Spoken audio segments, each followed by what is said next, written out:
Welcome, gentle listener, to a quiet corner of the world where the river murmurs ancient tales and the air itself seems to hold a breath. There is nothing you need to do, nothing to fix, no one you need to become. Simply rest, allowing your breath to deepen, feeling the gentle support beneath you. We journey now to a village cradled by soft, rolling hills, a place where the rhythm of life is tied to the sun's slow arc and the moon's quiet glow. Here, amidst the rustle of leaves and the distant call of a bird, we will explore the wisdom that lies in the smallest spark, the quiet understanding of our inner fire, and the deep potential for renewal that resides within us all. In this land of soft light and gentle shadows, where dwellings are crafted from the very earth beneath our feet, from mud, wood, and thatch smoothed by human hands, there lives a man named Agni. He is the fire keeper, a man of perhaps 40 winters, whose life is a quiet devotion to the sacred flame that burns at the heart of the village. His hands, strong and calloused from countless years of tending, of adding just the right piece of seasoned wood, of gently raking the ash, are a testament to his unwavering vigilance. They are hands that understand the language of fire, the subtle dance of heat and air, the delicate balance between a roaring blaze and a slumbering ember. Agni moves through his duties with a deliberate, slow grace, his presence a soft anchor in the quiet hum of daily life. In the evenings, when the lanterns cast their warm, golden glow, his face is often shadowed by the flickering light of the hearth, giving it a contemplative air. Yet, even as the flames dance and chase away the encroaching darkness, a quiet weariness settles upon his features, and his dark eyes hold a deep, unspoken melancholy. He wears simple, practical tunics of coarse spun cloth, always smelling faintly of ash and pine, a scent that speaks of his constant proximity to the hearth, to the very essence of the village's warmth. His voice, when he speaks, is soft, almost a murmur, as if he fears disturbing the stillness of the night, a quiet echo of the hushed reverence he holds for the life-giving fire. The sacred fire, the village's heart, is more than just a source of warmth or light. It is a symbol of continuity, of life itself. It has burned, unbroken for generations, a testament to the enduring spirit of the people. And Agni, its keeper, is tasked with ensuring its eternal glow. He rises before the first whisper of dawn, when the air is cool and still, and he is the last to settle into his quiet rest, long after the stars have taken their watch in the vast open sky.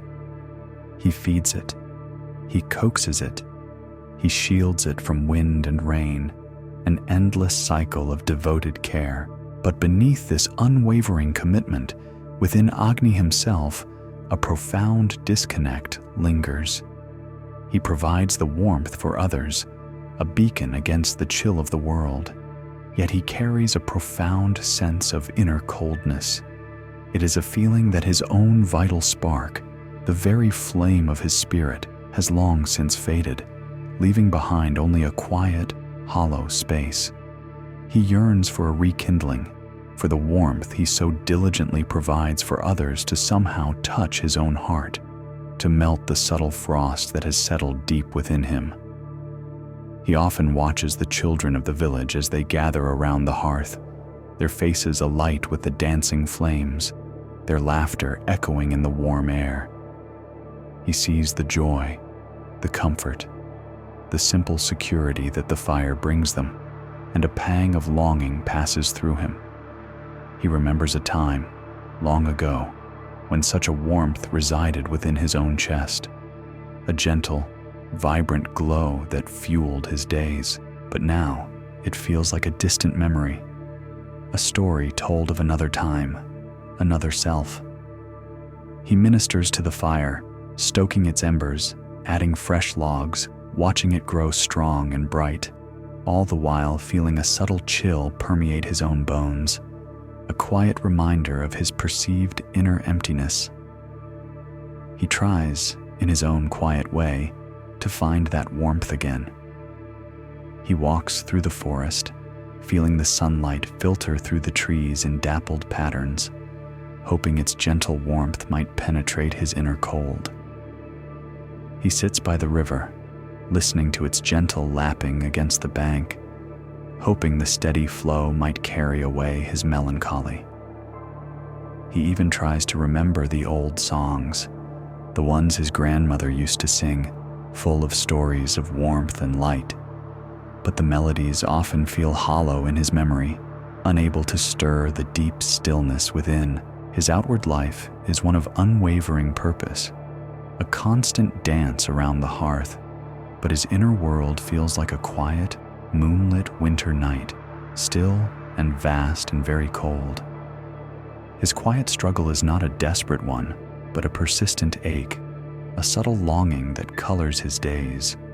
He does not speak of it, for how does one explain the absence of an inner flame when one is the very keeper of the most powerful fire in the village? He simply continues his work, his hands moving with the familiar practiced rhythm, his eyes always on the flames, hoping, perhaps, that by tending this great fire, some small spark might somehow leap across the space between and ignite his own dormant spirit. One night, as the stars began their slow march across the inky sky and the village settled into its deepest slumber, Agni sat by the hearth. The day had been long, filled with the usual demands of the fire, replacing a crumbling stone, ensuring the ventilation was just right, preparing the wood for the coming morning. His body, accustomed to the rhythmic tasks, felt a heavy weariness settle upon it. The air in the hearth room was thick with the comforting scent of wood smoke and old ash, a familiar perfume that usually brought him a semblance of peace. But tonight, the weariness was deeper, seeping into his very bones, a quiet exhaustion that transcended physical fatigue. He watched the flames, their dance growing lazier, their golden hues softening to a deep, pulsing red. He should have added more wood, gently stirred the embers, but his eyelids felt heavy, weighted by the quiet melancholy that had clung to him throughout the day. The rhythmic crackle of the burning wood, usually a source of comfort, became a hypnotic lullaby. His head nodded, once, then twice, his strong, calloused hands resting on his knees. The warmth of the hearth, so omnipresent, began to feel like a distant embrace, its heat receding as his consciousness softened, drifting. The fire, so dependent on his constant vigilance, began its own slow retreat. A large log, having burned almost completely through, shifted with a soft sigh, sending a shower of sparks briefly into the air before settling deeper into itself. The flames, once vibrant and tall, diminished, shrinking closer and closer to the heart of the hearth. The rich golden glow faded, replaced by a softer, more muted crimson than a dull, smoldering orange. The shadows in the room deepened, growing longer, consuming the familiar shapes of the pots and tools Agni used each day. The quiet crackle gave way to a soft, almost imperceptible hiss, then a profound stillness. Agni slept, his breath a soft, even rhythm in the deepening quiet, and the fire, left untended in the heart of the sleeping village, continued its slow, silent surrender. The rich, red glow receded further, pulling back into itself, becoming smaller, weaker. The heat, which had permeated the very stones of the hearth, began to dissipate, leaving a subtle chill in the air. The air, once alive with the subtle dance of heat, grew still, heavy with the quiet breath of the night. The embers, once a vibrant tapestry of pulsing reds and oranges, began to gray, their light dimming, their warmth fading. One by one, they succumbed to the cool embrace of the air, their light extinguished, their warmth gone. And then there was only a single ember, a tiny, fragile spark, pulsing with a faint, uncertain light. It was barely visible, a quiet, almost imperceptible heartbeat in the vast, still darkness of the hearth. It was the last breath of the sacred fire, a single, delicate ember holding on to a thread of warmth, a fragile promise of what once was and what might yet be. The potential for renewal, for a fierce and gentle flame, lay contained within that smallest, most vulnerable spark. The deep quiet of the hearth room was broken, not by sound, but by a subtle shift in the air, a cooling that was not natural for the heart of the village.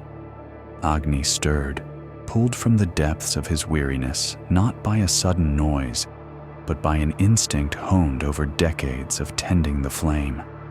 His eyes, heavy-lidded moments before, snapped open, wide and clear in the pre-dawn gloom.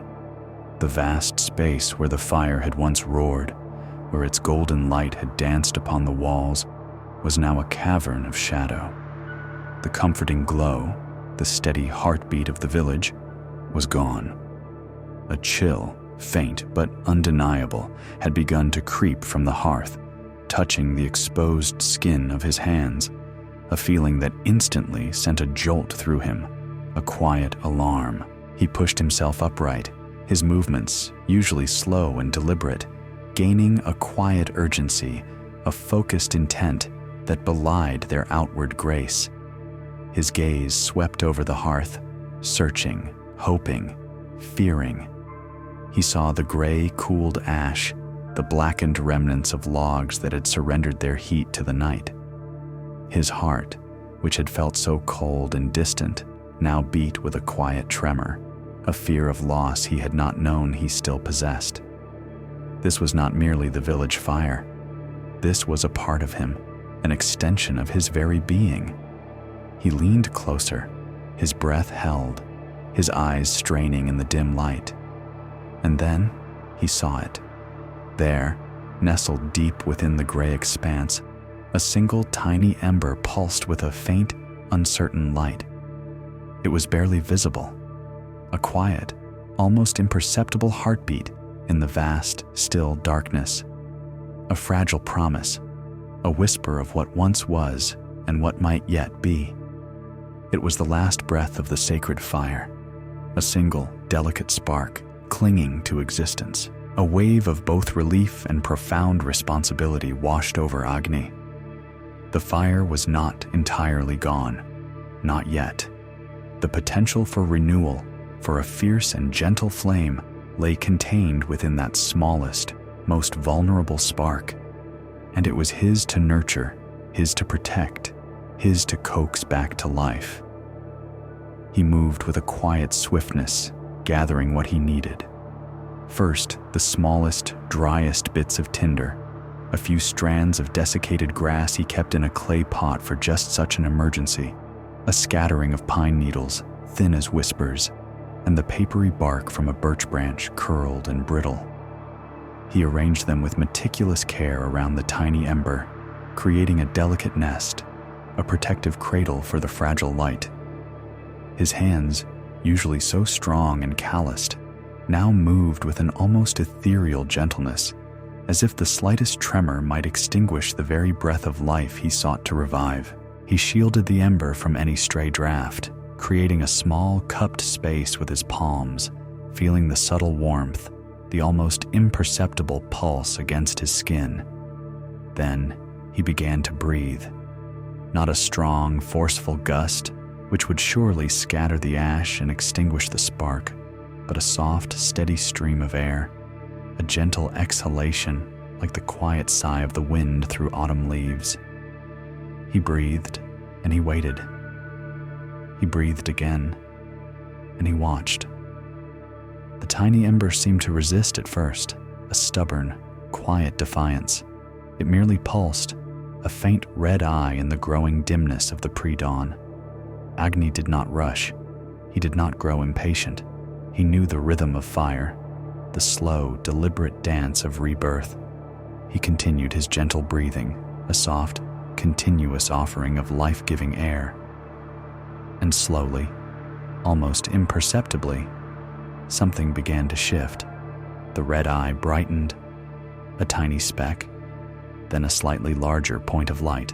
A faint wisp of smoke, a mere thread, curled upwards, thin as a spider's silk. He added another whisper of dry grass, guiding it towards the ember with the utmost care, ensuring it touched but did not smother.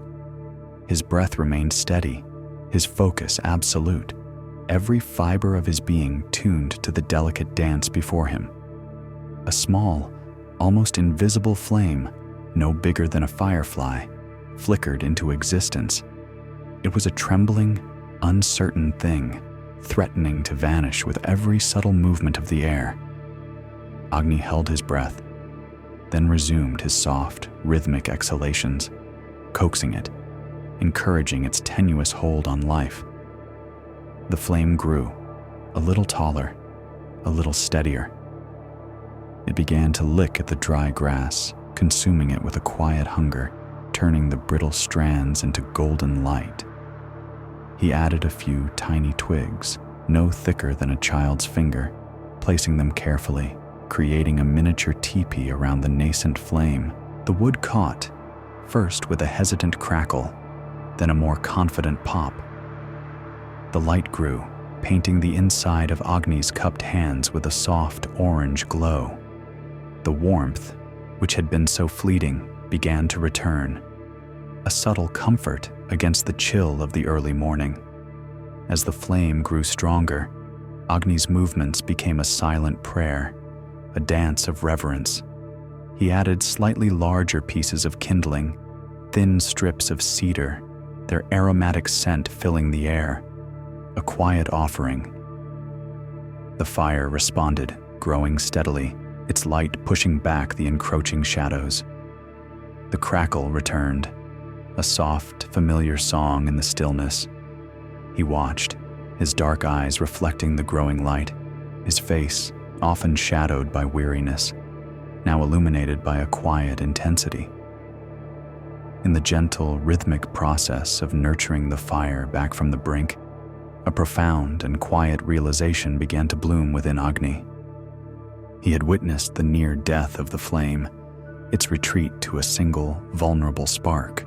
He had felt the quiet fear of its loss, and now he was witnessing its miraculous return, its slow, deliberate rebirth from that very same tiny ember. He watched the small flames grow, reaching eagerly for the new wood, transforming it into warmth and light. He saw how the smallest spark, given patient care, given gentle breath, given the right conditions, could become a magnificent fire once more. The thought settled in his mind, not as a sudden flash, but as a quiet, steady warmth, like the rising sun on a cold morning.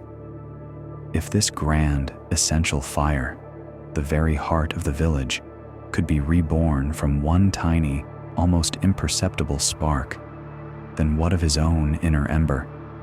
What of that vital spark within himself, which he had long believed had faded, leaving behind only a quiet, hollow space? If the village fire, so vast and powerful, could be reduced to a single breath of light and yet return to its full glory, then his own inner ember, however small, however dim, however deeply buried beneath layers of perceived coldness, must still be alive.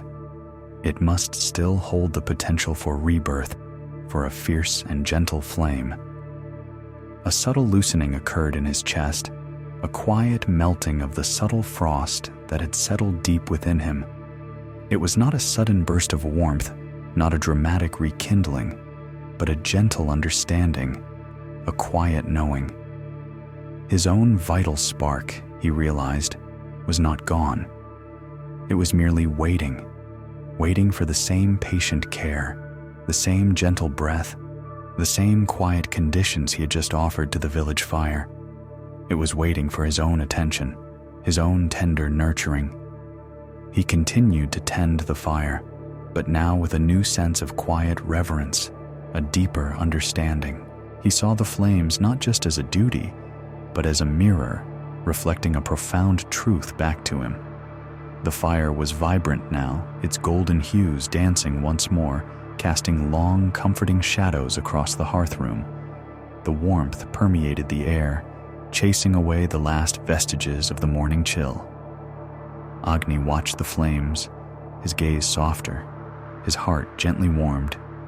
He added more logs, his movement still deliberate, but now imbued with a quiet joy, a subtle gratitude. The rhythmic crackle of the burning wood, once a hypnotic lullaby, now felt like a gentle song of renewal. He had not only rekindled the sacred fire, he had, in the process, stirred a dormant ember within his own soul.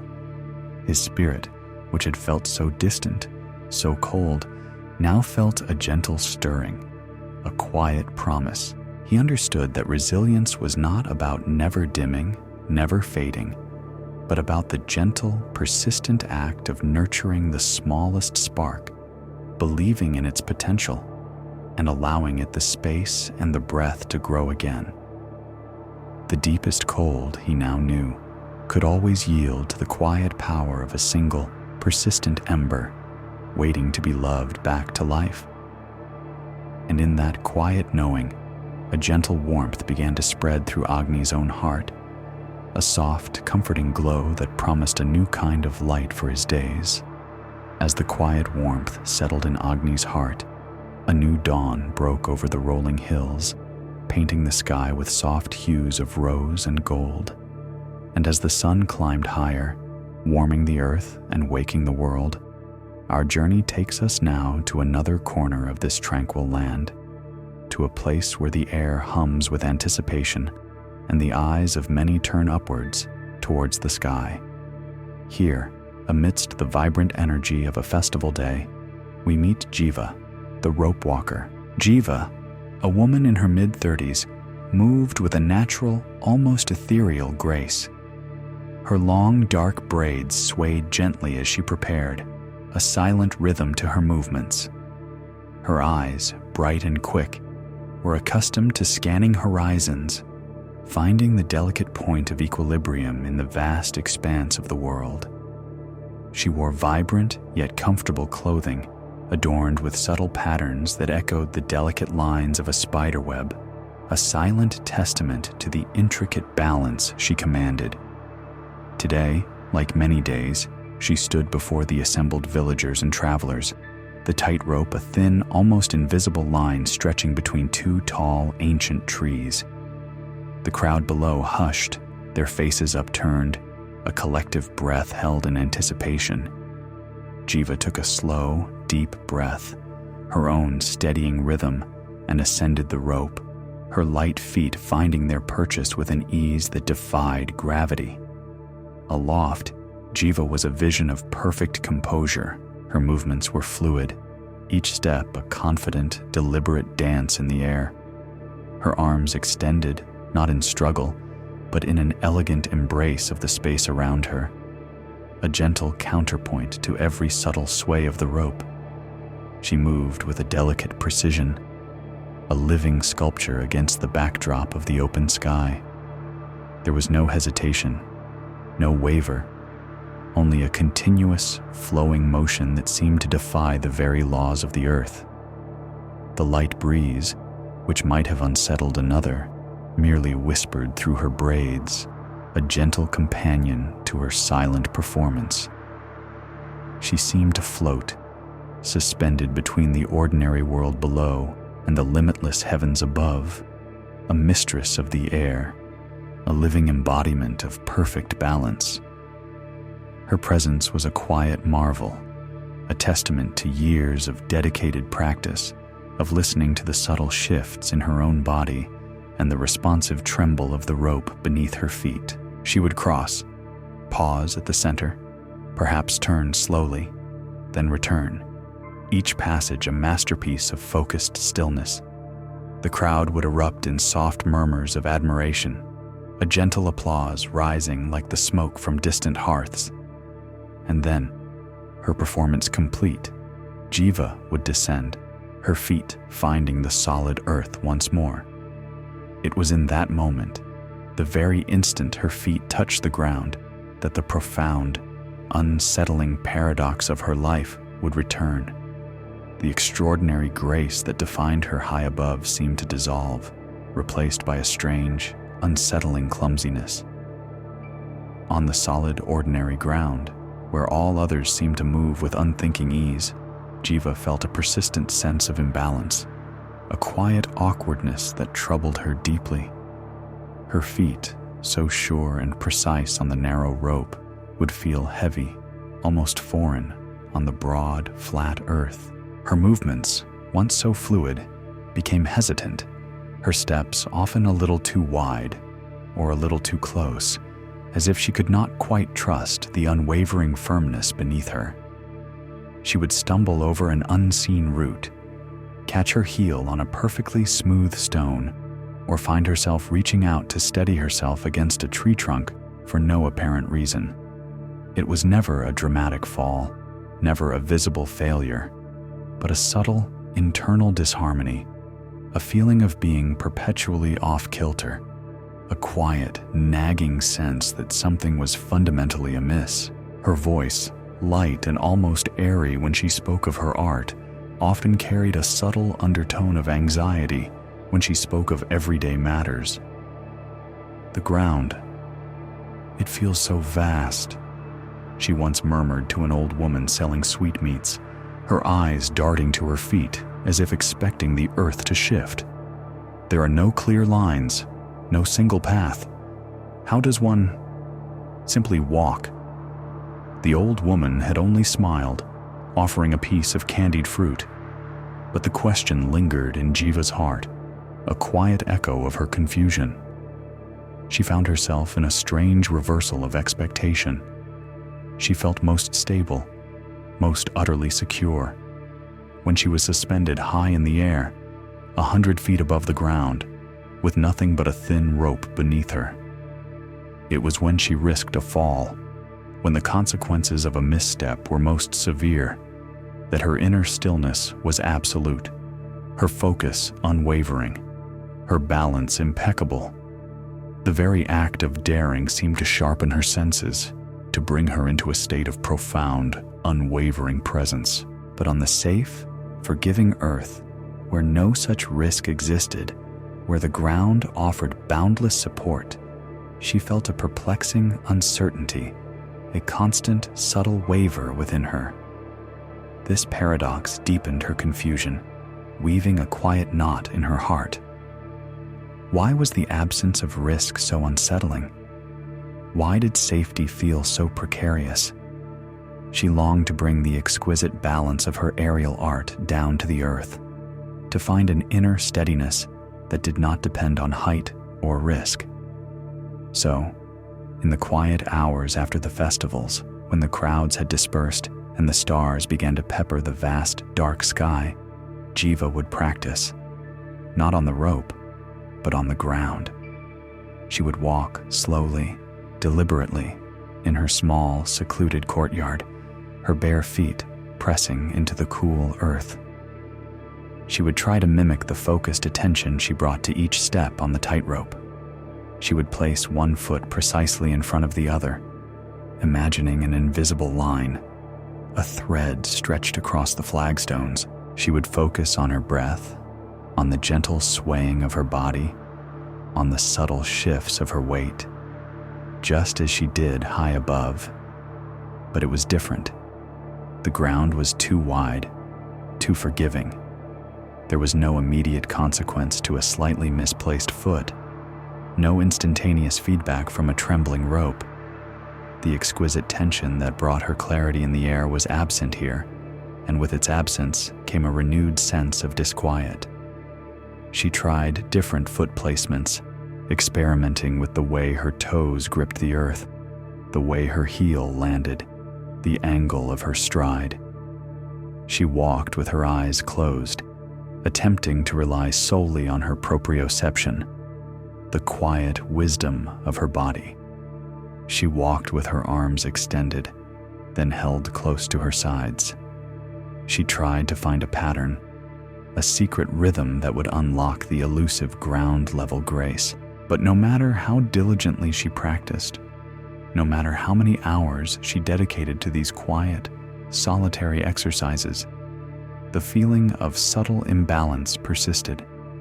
It was a ghost of a feeling, a whisper of awkwardness that always seemed to hover just beneath the surface of her composure. She observed others with the same bright, quick eyes she used to scan the horizon for her point of balance. She watched the old women carrying heavy baskets on their heads, their steps slow and deliberate, yet perfectly steady. She watched the children playing, their movements a whirlwind of unthinking coordination, their bodies seeming to flow with an innate, effortless ease. She watched the farmers tilling their fields, their feet firm and rooted in the soil. She looked for a secret, a technique, a hidden gesture that explained their groundedness. But there was nothing obvious, nothing she could grasp and replicate. Their balance seemed to emanate from within, an inherent quality that simply was, rather than something meticulously constructed. The more she sought it, the more elusive it seemed. The harder she tried to impose the discipline of the rope onto the vast, unstructured freedom of the ground, the more she felt the quiet awkwardness deepen. She was a master of the precarious, a dancer on the edge of the void, yet she yearned for the simple, unthinking steadiness of everyday life. Her heart carried this quiet burden, this longing for an inner balance that would embrace the solid earth as gracefully as her body embraced the sky. She sought a way to unbind her heart from this strange dichotomy, to find a sense of inner steadiness that did not depend on height or risk, but on a deeper, more profound connection to the ground beneath her feet and to the quiet rhythm of her own being. And so, Jiva carried this quiet burden, this longing for an inner balance that would embrace the solid earth as gracefully as her body embraced the sky. She sought a way to unbind her heart from this strange dichotomy, to find a sense of inner steadiness that did not depend on height or risk, but on a deeper, more profound connection to the ground beneath her feet and to the quiet rhythm of her own being. The seasons turned, as they always do, bringing with them the cycle of festivals and celebrations across the land. Jiva traveled from village to village, her reputation preceding her like a gentle breeze carrying the scent of distant blossoms. Her performances were always met with the same hushed awe, the same respectful admiration. Each time, she would climb the tall poles, her heart settling into its familiar rhythm of focused calm, her body remembering the ancient dance of equilibrium, and each time, she would descend, her feet finding the familiar, yet unsettling vastness of the earth, and the quiet awkwardness would return. One warm afternoon, she arrived in a new village, nestled in a wide valley, its houses built of river stones, smoothed by time. The air was thick with the scent of ripening grain and the distant sound of children's laughter. The festival was to celebrate the harvest, and Jiva's performance was eagerly anticipated. The village elders had prepared the ropes themselves, a new set stretched between two ancient banyan trees that stood like silent sentinels at the edge of the village square. As Jiva prepared, her heart hummed with its usual blend of anticipation and profound concentration. She checked the knots, tested the tension, her skilled hands running along the rough fiber. Everything seemed as it should be, strong and true. She ascended the ladder, her long braids swaying, her colorful garments catching the dappled sunlight that filtered through the banyan leaves. The crowd gathered below, a soft murmur rising like the gentle rustle of leaves in the wind, their faces upturned, expectant. She reached the platform, took a slow, deep breath, and then, with her customary grace, she stepped onto the rope. But this time it was different. The moment her bare foot touched the braided fiber, she felt an immediate, profound give. The rope, instead of holding firm and taut as a bowstring, sagged significantly beneath her weight. It was not a violent drop, nor a sudden, alarming collapse, but a deep, unexpected curve that brought her feet far closer to the earth than she had ever experienced in a performance. The sturdy rope, usually stretched high and unwavering, now dipped like a hammock, its lowest point almost grazing the top of the tall grass beneath. A gasp, soft and collective, rose from the crowd below, quickly stifled by a quiet understanding that Jiva, the master, was still on the rope. She paused, her body instantly adjusting, her bright, quick eyes assessing the situation. A flicker of surprise, a whisper of alarm, touched the edge of her composure, but her professional stillness, honed by years of practice, took over. Her breath remained steady, her gaze unwavering. She began to walk. The experience was utterly unexpected, challenging her usual performance in ways she had not foreseen.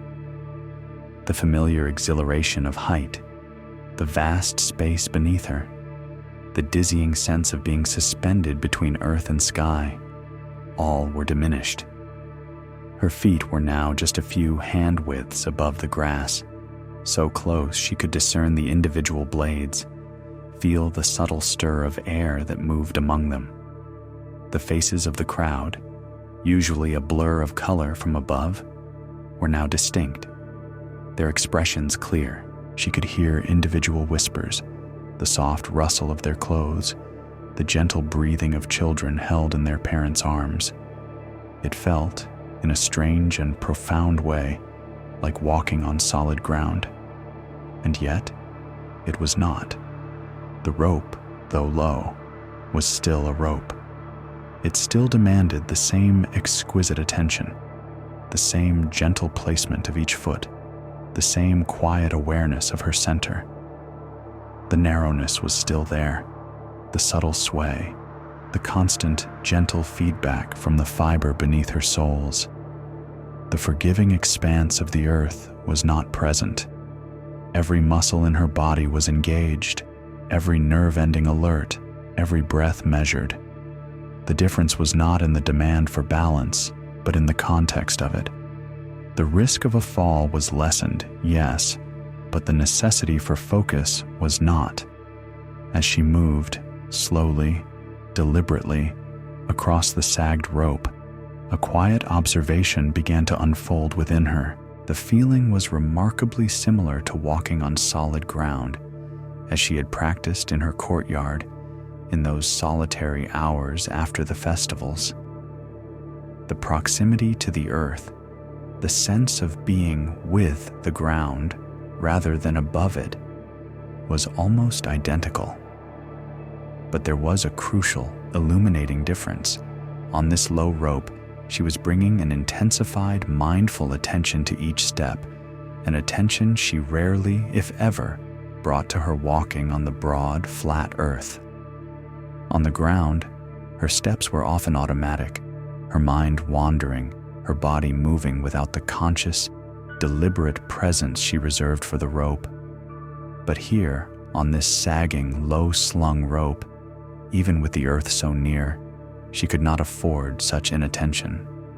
The rope, however low, was still a teacher, a gentle, unwavering reminder that each step required her full, conscious presence.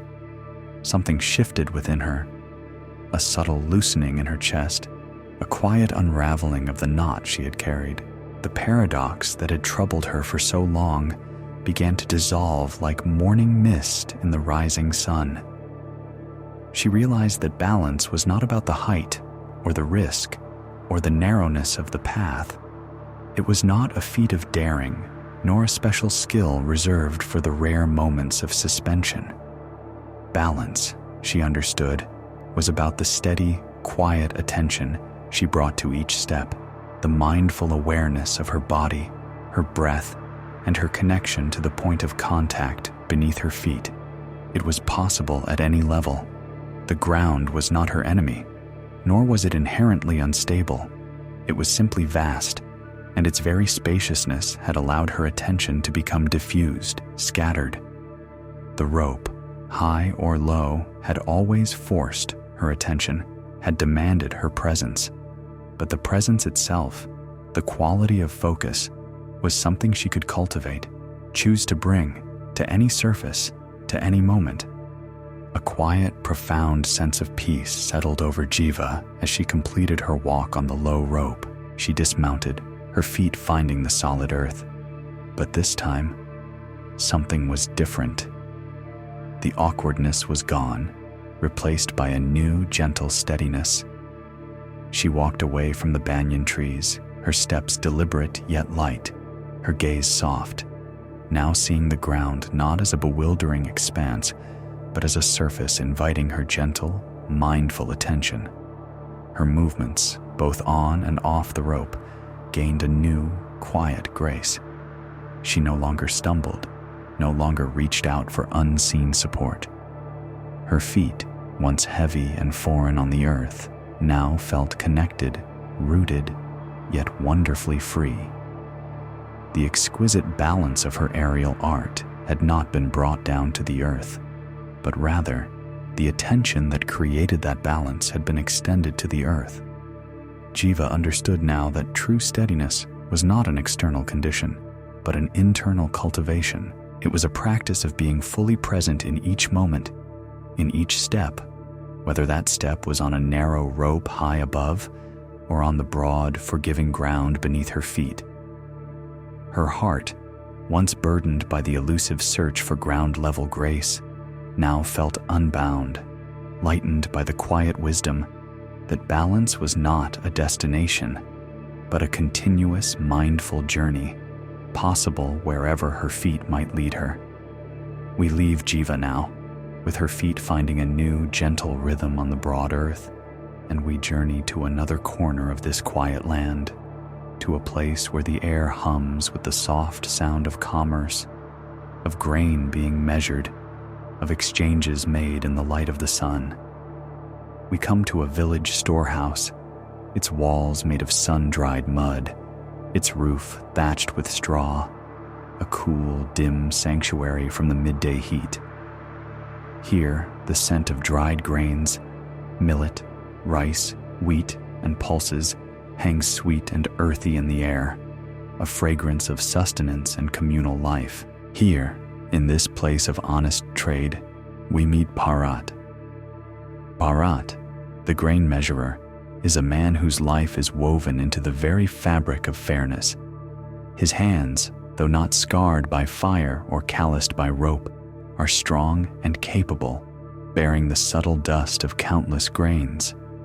He is a man known throughout the villages for his meticulous precision, his unwavering honesty, a reputation built over many years of careful, even-handed dealings.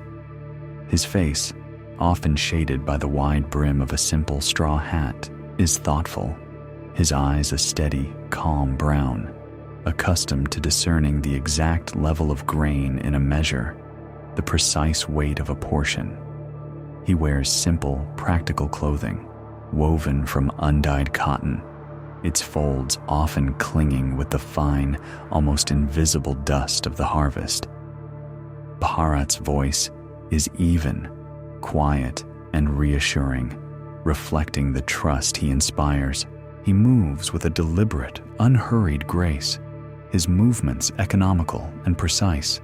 Each scoop, each pour, each sweep of the leveling stick performed with an almost ritualistic care. He is the guardian of the fair portion, the arbiter of equitable exchange, the silent promise that every transaction in the village market will be conducted with integrity. His tools are simple, yet profoundly important. He possesses a collection of measuring cups, each crafted from polished wood, each carefully calibrated, each a testament to his dedication to accuracy. There is the large cup for the family's weekly needs, the smaller one for a day's portion, and the tiny one for the spice and seed. With these, he measures out the grains that sustain the village, ensuring that the poorest among them receives exactly what is due, and the wealthiest no more than their fair share. He is a pillar of the community, a quiet, steadfast presence, his word as good as gold, his measures as true as the sunrise. Yet, despite his unwavering commitment to fairness, despite the meticulous precision with which he conducts every single transaction, Bharat carries a deep and persistent sense that life itself has always shortchanged him. It is a quiet unease, a subtle current beneath the calm surface of his days. He ensures that everyone else receives their full measure, a perfect, level scoop. Yet he feels as though his own cup has somehow always remained just a little less than full. His own portions diminished, his own efforts unreciprocated. This feeling, though unspoken, weighs upon him. It is not a bitterness that sours his tongue or quickens his temper, but a quiet, almost melancholic understanding that the scales of his own existence are somehow perpetually tipped against him. He watches as others prosper, as their harvests yield abundant returns, as their families grow in strength and number. He sees the joy in their eyes when he hands them a perfectly measured portion, hears the gratitude in their voices, and a part of him quietly wonders why such abundance, such ease, seems to elude his own path. He is fair, he is honest, he is precise, and yet the universe, it seems, is not. This quiet frustration, this subtle ache of perceived injustice, drives Bharat to attempt various methods to find what he believes to be reciprocal justice. He begins, ever so subtly, to measure more generously for others, not overtly, not in a way that would be noticed or remarked upon, for that would compromise his reputation for strict fairness, but in the slight, almost imperceptible tilt of the cup, in the gentle, lingering sweep of the leveling stick that leaves a few extra grains nestled in the recipient's sack. He tells himself that if he gives a little more, a little extra, without expectation, then perhaps, in the mysterious workings of life, that generosity will find its way back to him. Perhaps the universe, seeing his magnanimity, will finally balance the scales in his favor.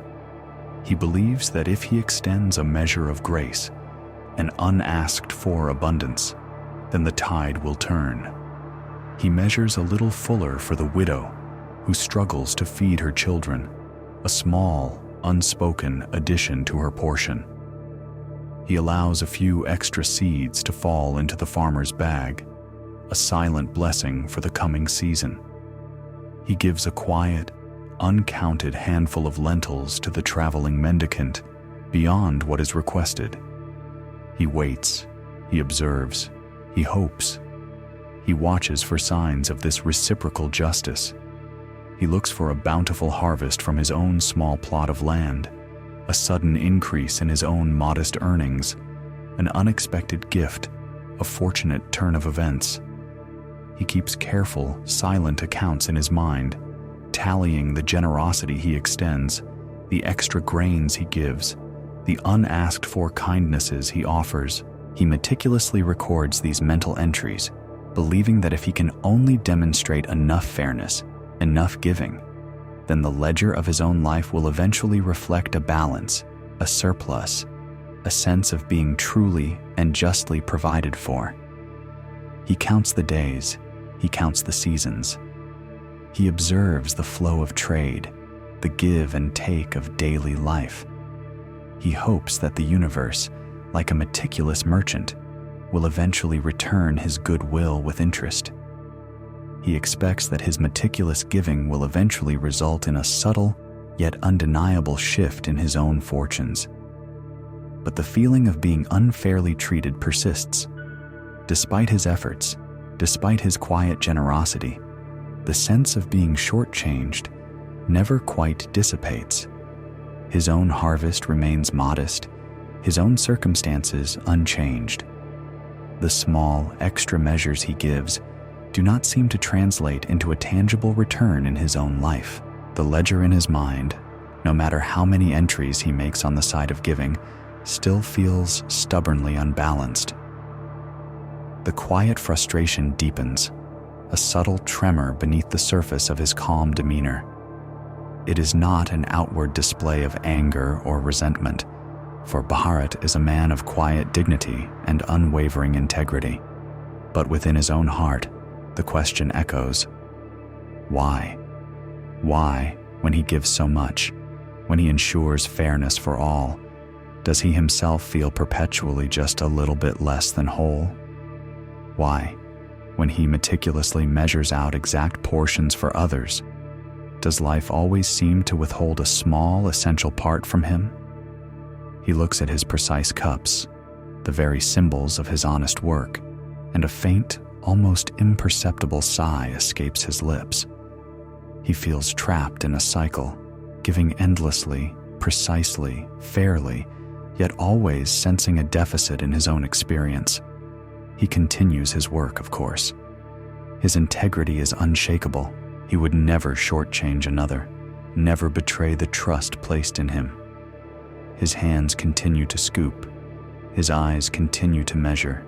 His voice continues to offer fair prices and honest portions. But beneath the surface, the quiet frustration builds, a low, persistent hum of dissatisfaction. He longs for a different kind of measure, a different kind of exchange, one that would finally fill his own cup to the brim, not with grain, but with a profound and lasting sense of justice, a feeling of being truly and completely seen, truly and completely valued by the world he so diligently serves. He yearns for a fairness that is not just transactional, but existential, a deep recognition that his own contributions are met with an equal and abundant return. He does not know yet that the true measure of fairness is not found in the precise calibration of a wooden cup, nor in the careful tallying of a mental ledger, but in something far more subtle, far more profound, something that flows between hearts, not just between hands. He continues to measure, to give, to hope, his quiet heart yearning for a balance that seems forever just beyond his reach. One morning, as the first rays of dawn stretched across his small ordered stall, illuminating the meticulously arranged grains and the gleaming surfaces of his measuring cups, Bharat reached for his most trusted measure, the one he had inherited from his own father, a cup whose polished wood held the subtle sheen of countless honest transactions. It was a cup he knew intimately, its weight, its balance, the smooth curve of its rim, each detail a testament to generations of precise and unwavering service. But this morning, as his fingers traced its familiar form, they encountered a subtle irregularity. A thin, almost imperceptible line, like a spider's thread, had traced its way from the rim down the side, a delicate fracture in the very heart of his most reliable tool. It was not a gaping chasm, not a sudden break that would render it useless, but a quiet, insidious crack, a slow, gentle fissure through which the smallest, most essential grains might escape. A quiet dismay settled upon him, a familiar, unwelcome guest. Here it was again, the subtle sabotage, the quiet injustice. Even his tools, the very extensions of his integrity, seemed to conspire against him, reflecting the persistent feeling that life itself was forever just a little bit off-kilter, always taking a small, unbidden toll. He tried to ignore it, to dismiss it as a minor imperfection, but as he began his first measure of the day, scooping plump lentils from a burlap sack, he saw it, a tiny stream, a slow, steady trickle of lentils, began to sift through the delicate fracture, scattering a few precious grains onto the clean, swept earth below. Bharat's heart sank, not with anger, but with a quiet, weary resignation. He, the man of perfect measure, whose reputation rested on unwavering precision, now held a vessel that was inherently flawed, quietly, persistently, losing a small portion of every measure. He knew, with a certainty born of long experience, what this would mean. He braced himself for the inevitable. He anticipated the sharp words, the narrowed eyes, the accusing finger pointing at the trickling stream of grain. He imagined the subtle shift in trust, the quiet questions that would begin to circulate through the village, questioning his honesty, his diligence, his very fairness. He expected complaints, disputes, the erosion of the meticulous trust he had spent a lifetime building. He expected the scales of his life to tip even further out of balance, confirming his deepest, most persistent fear, that no matter how much he gave, no matter how precisely he measured, the world would always find a way to take a little more from him, to leave him feeling just a little less than whole. He would have to explain, to apologize, to offer discounts, to replace the cup, and in doing so, acknowledge the imperfection, the flaw, the quiet failure that seemed to follow him like a shadow. Yet, as the day unfolded, something entirely unexpected began to weave its way through the usual rhythm of the market. Customers came, one after another, with their empty sacks and their quiet requests. Bharat, with a heavy heart, would scoop the grain, watching as the inevitable trickle escaped through the crack, a small, visible leakage for all to see. He would watch their faces, expecting a frown, a furrowed brow, a gesture of disapproval. He would prepare his apologies, ready to offer a little extra to compensate for the small, visible loss. But the complaints never came. No one raised their voice. No one questioned the measure. No one demanded a new scoop or a discount for the scattered grains. They simply watched the small, steady stream of grain that escaped the fissure, their faces calm, their eyes reflecting a quiet understanding. They observed the small loss, yes, for it was visible, undeniable. But then, to Bharat's quiet surprise, they would reach into their purses, count out the coins, and still pay the full, agreed-upon price. The first time it happened, Bharat thought it was an oversight, a moment of distraction. The second time, he wondered if the customer was simply too polite to speak up. But as the morning wore on, and then the afternoon, the pattern became undeniable. Farmer after farmer, weaver after weaver, elder after elder, they all observed the small, imperfect measure, and yet they all paid the full price, their trust in Bharat unwavering, their belief in his intention seemingly untouched by the leaking grain. A strange, unfamiliar warmth began to spread through Bharat's chest. It was not the warmth of the sun, nor the heat of his morning tea, but something deeper, more resonant, like the slow, steady glow of an unseen ember.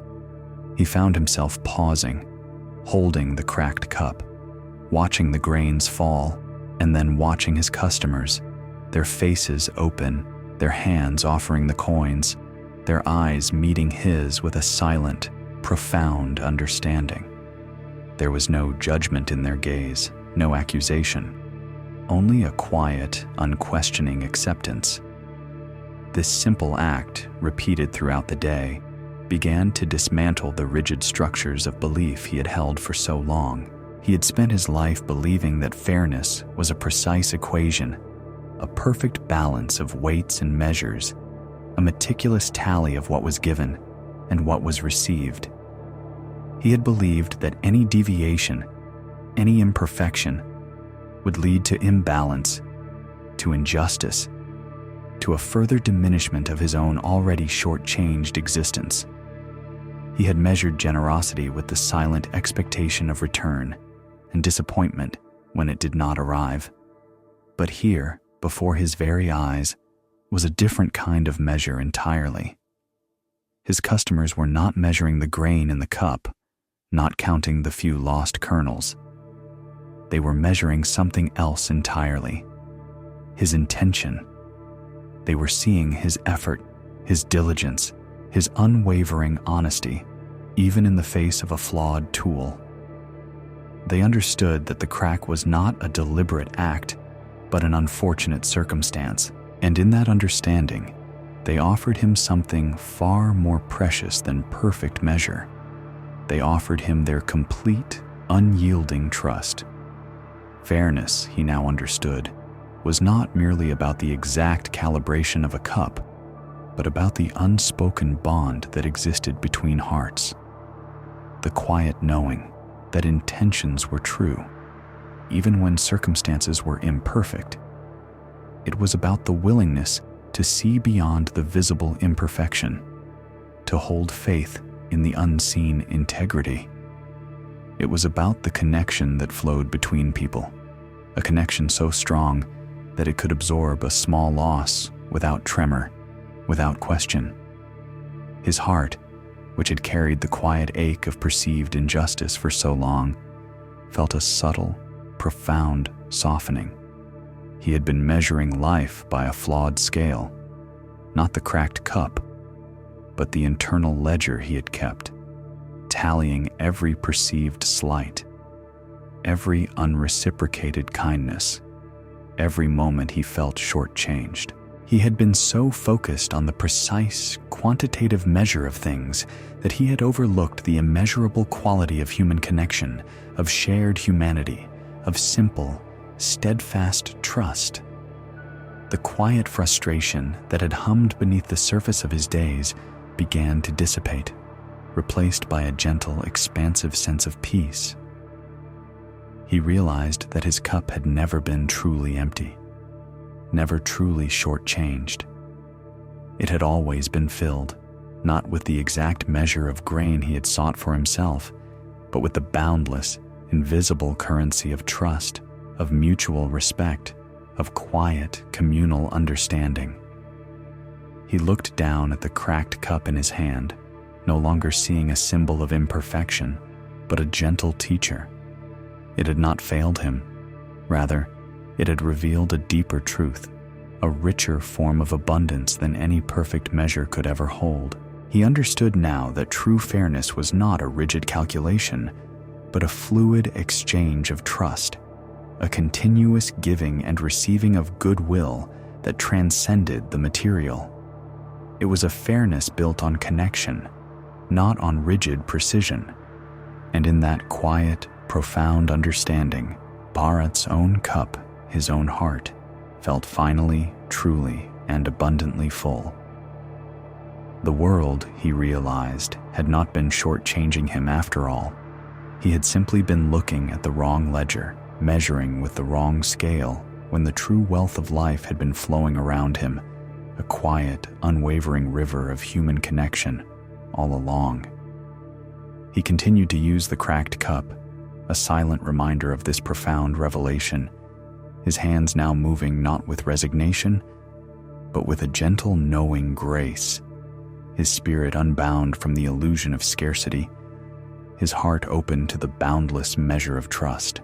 And now, as the quiet understanding settled in Bharat's heart, as the wisdom of trust began to flow through him like a gentle, unwavering river, our path turns, softly, towards another soul, another quiet journey of the heart, unfolding in the same timeless village.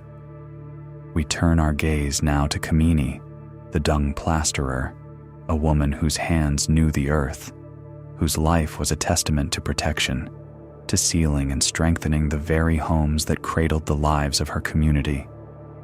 Kamini, perhaps in her late 30s, possessed a quiet strength that emanated from her sturdy frame. Her movements were deliberate, grounded like the earth itself. Her garments, simple and practical, were often stained with the rich, dark hues of the mud and dung she kneaded and smoothed each day. Her hands, though accustomed to the rough, tactile work of mixing, were surprisingly deft, almost tender, as they spread the plaster, coaxing it into an even, seamless skin across the walls of her neighbors' homes. Her face, kind and thoughtful, was framed by dark hair, usually tied back with a simple cloth, and her eyes held a deep, quiet empathy, reflecting, perhaps, the many walls she had sealed, the many lives she had, in her own way, protected from the elements.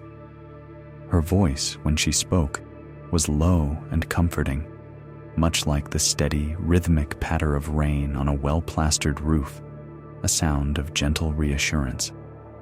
Her days were a rhythmic dance of mixing and spreading.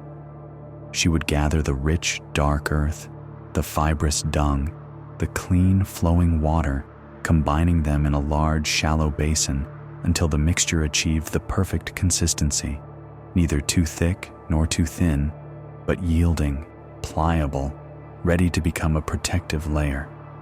She knew the precise ratios, the subtle nuances of each ingredient, the way the sun and wind would affect the drying, the exact pressure needed to smooth the surface without cracking.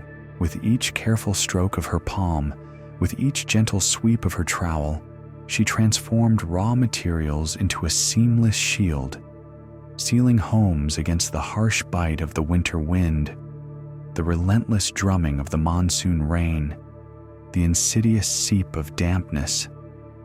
She created surfaces that reflected the sun's warmth in the cool mornings and held the day's heat as evening descended, offering comfort and security to those within. Kamini was a master of her craft, her work admired, her skill sought after throughout the village. Yet, despite the profound protection she offered to countless others, despite the sturdy, comforting walls she meticulously crafted, Kamini herself carried a quiet, persistent ache, a profound sense of inner exposure. It was as if no amount of outer sealing, no layer of mud and dung, however thick or perfectly applied, could truly shield her own inner vulnerabilities. She felt, perpetually, as if her own heart, her very spirit, stood open to the elements, unsealed, unprotected, susceptible to every harsh wind, every cold rain, every subtle chill that life might bring. It was a strange, unsettling paradox. She built walls of strength and solace for others, yet her own inner dwelling felt constantly exposed, as if it lacked a roof, or a sturdy door, or even a simple protective layer. She would finish a day's work, her hands still coated with the earthy plaster, and walk back to her own small home, feeling a quiet chill, not from the evening air, but from within. She would look at the smooth, finished walls of a neighbor's house, admiring their seamless perfection, and a subtle sigh, almost imperceptible, would escape her lips. If only, she would think, I could plaster my own heart with such a shield.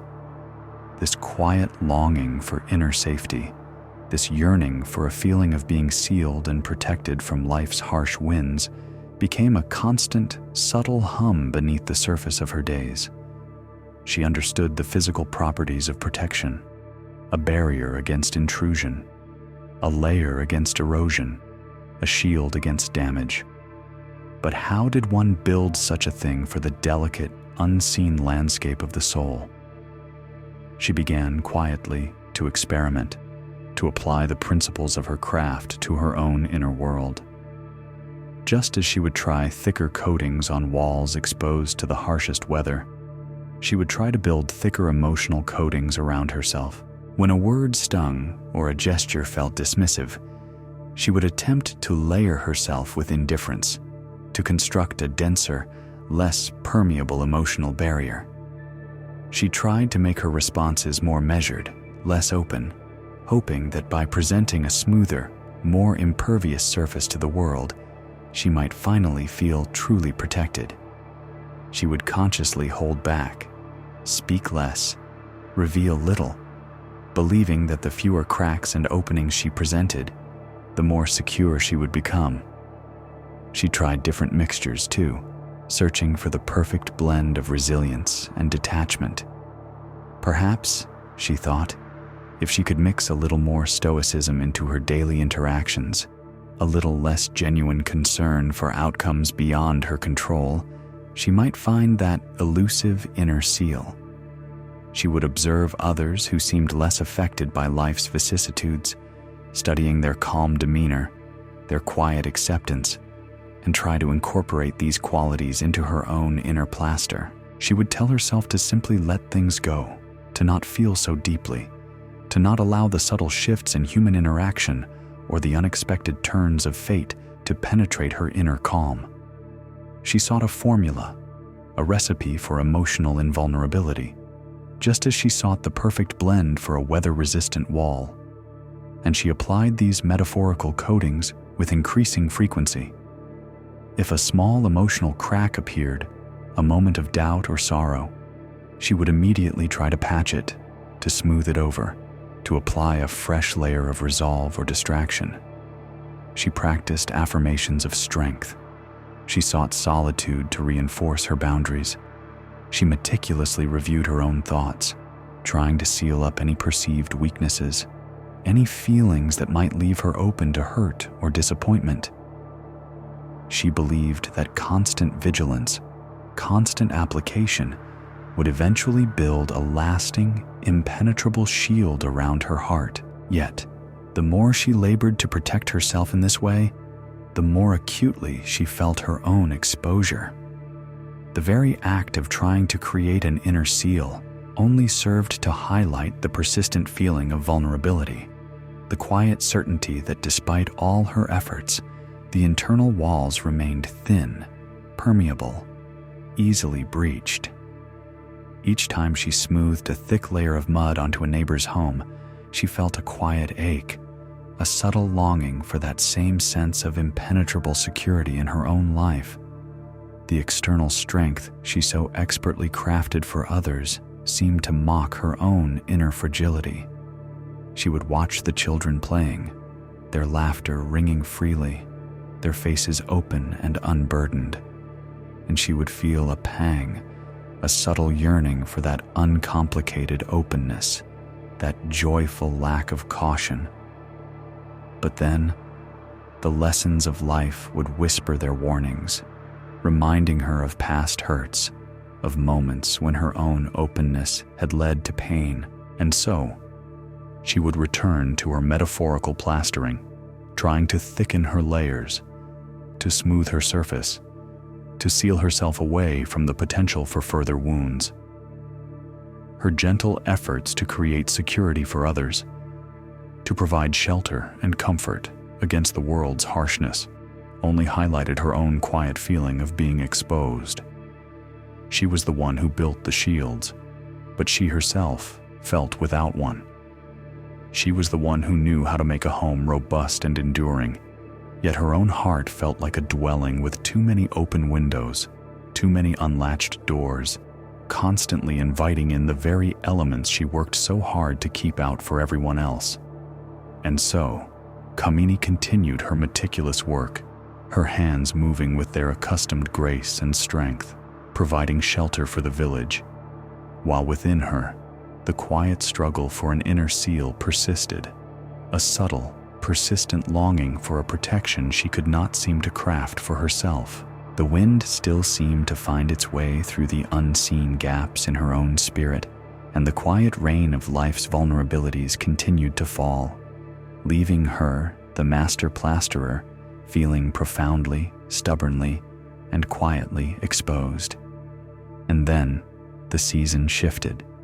The sky, which had for so long held its gentle breath, exhaled. A heavy monsoon arrived, not with a sudden, violent burst, but with a deep, pervasive sigh that settled over the land. The days blurred into a continuous curtain of falling water, a relentless, drumming rhythm that echoed through the quiet village. The earth drank deeply, its surface softening, its colors deepening to rich, saturated hues. The river swelled, its current growing powerful, carrying with it the hushed stories of the forest. For Kamini, the monsoon was a time of observation, a season when the true strength of her plaster work was tested. She would walk through the village, her sturdy frame moving with quiet purpose, her eyes scanning the walls she had so carefully built. She watched as the ceaseless rain hammered against the mud and dung, searching for any weakness, any crack, any place where the elements might begin their slow, persistent work of erosion.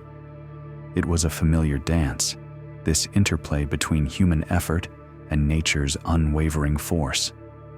One afternoon, as the rain fell with an almost hypnotic persistence, Kamini found herself gazing at a particular wall.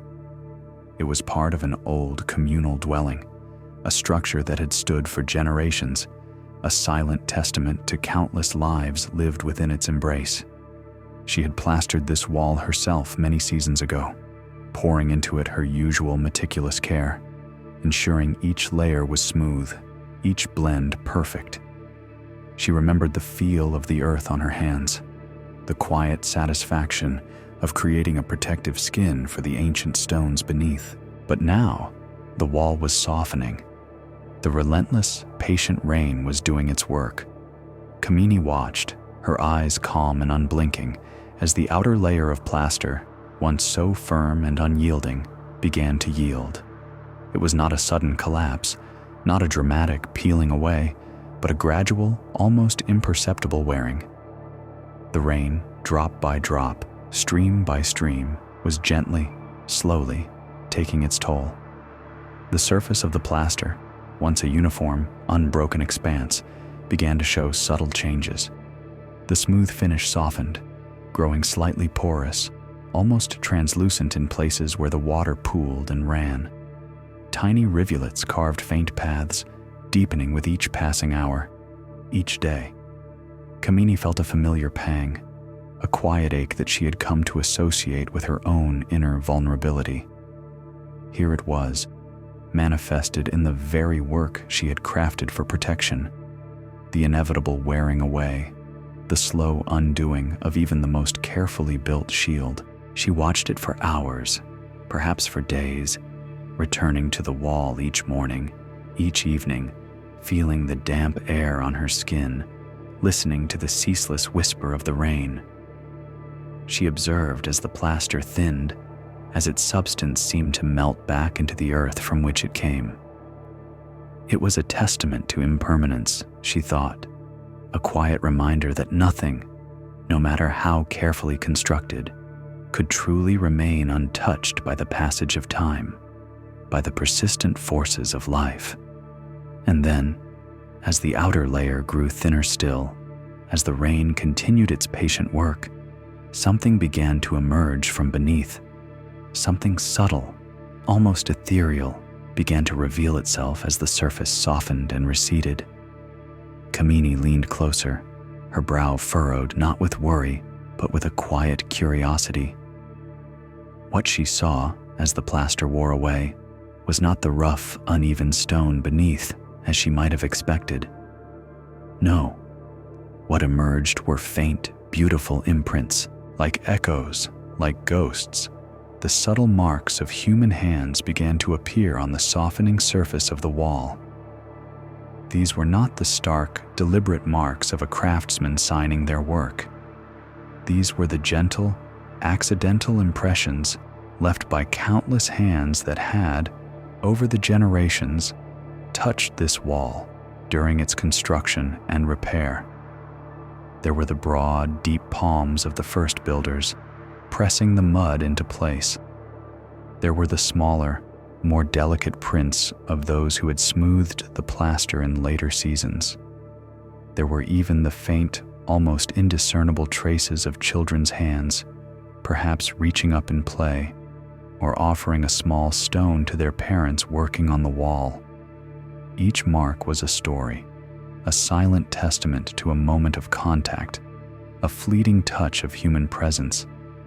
They were like the rings of a tree, each layer revealing a history, a memory etched not into stone, but into the very substance of the protective layer itself. Kamini felt a quiet surprise bloom within her chest. It was a feeling as soft and gentle as the rain itself. She had always viewed the wearing away of plaster as a sign of weakness, a failure of the barrier, a moment of exposure. But here, in these quiet, revealed imprints, she saw something else entirely. The wearing away didn't just reveal weakness, it revealed history. It revealed the passage of time, yes, but more profoundly, it revealed the touch of many lives. It showed the story of connection, of shared effort, of hands working side by side, season after season, to build and maintain this communal dwelling. The very process of erosion, which she had always feared, was now unveiling something beautiful, something deeply human and profound. She ran her own calloused fingers over the emerging imprints, feeling the subtle contours, the gentle indentations. It was as if the wall itself was whispering its own quiet history, a narrative not of isolated strength, but of interwoven efforts. The plaster, she realized, had not merely been a shield. It had been a canvas, a soft, yielding surface that absorbed and held the memory of every touch, every gentle press, every shared moment of its creation and care. In that moment, a profound understanding settled within Kamini, quiet and deep, like the still waters after a storm. Vulnerability, she realized, was not solely about exposure, about the fear of being unsealed and unprotected. Vulnerability, in its deepest sense, was also about showing where we have been touched. It was about the subtle imprints left upon us by life, by other hands, by shared experiences. It was about the way connection left its indelible mark, a beautiful, delicate pattern beneath the surface, even within the layers we built for protection. The parts of us that felt exposed, the places where our own inner plaster seemed to wear thin, were not necessarily flaws. They were, perhaps, the very places where life had touched us most deeply, where other souls had connected with ours, leaving their gentle, enduring imprints. To be vulnerable, then, was not merely to be open to harm, but to be open to relationship, to the intricate, beautiful tapestry of human connection. It was to carry the visible, subtle evidence of a life lived in community, a heart that had known the touch of others. Her own quiet feeling of being exposed, that persistent ache, now began to transform. It was not a weakness, she understood, but a testament. It was a sign that her heart had been touched, that she had loved and cared, that she had engaged with the world, allowing its gentle, relentless forces to leave their marks upon her. And in those marks, in that very vulnerability, lay a strength she had never before recognized, a strength not of impenetrability, but of resonance, of connection, of a life rich with shared experience. Kamini stood by the rain-streaked wall, her heart finding a quiet, profound peace in this new understanding of strength. The rain continued its steady fall, washing away more of the outer layer, revealing more of the delicate human history beneath. And as she watched, she felt a subtle loosening within her own chest, as if the inner walls she had so diligently tried to thicken and seal were gently, softly, allowing the light to enter, no longer fearing the marks that life and love had left upon her. For these marks, she now knew, were not wounds to be hidden, but a beautiful, quiet story to be told. The rain had softened, then ceased, leaving behind a world washed clean, its colors deepened, its air fresh with the scent of wet earth and growing things. And as the sun returned, its warmth spread not only over the plastered walls of quiet homes, but also reached outwards, across the gentle hills, towards the distant, shimmering edge of the great ocean.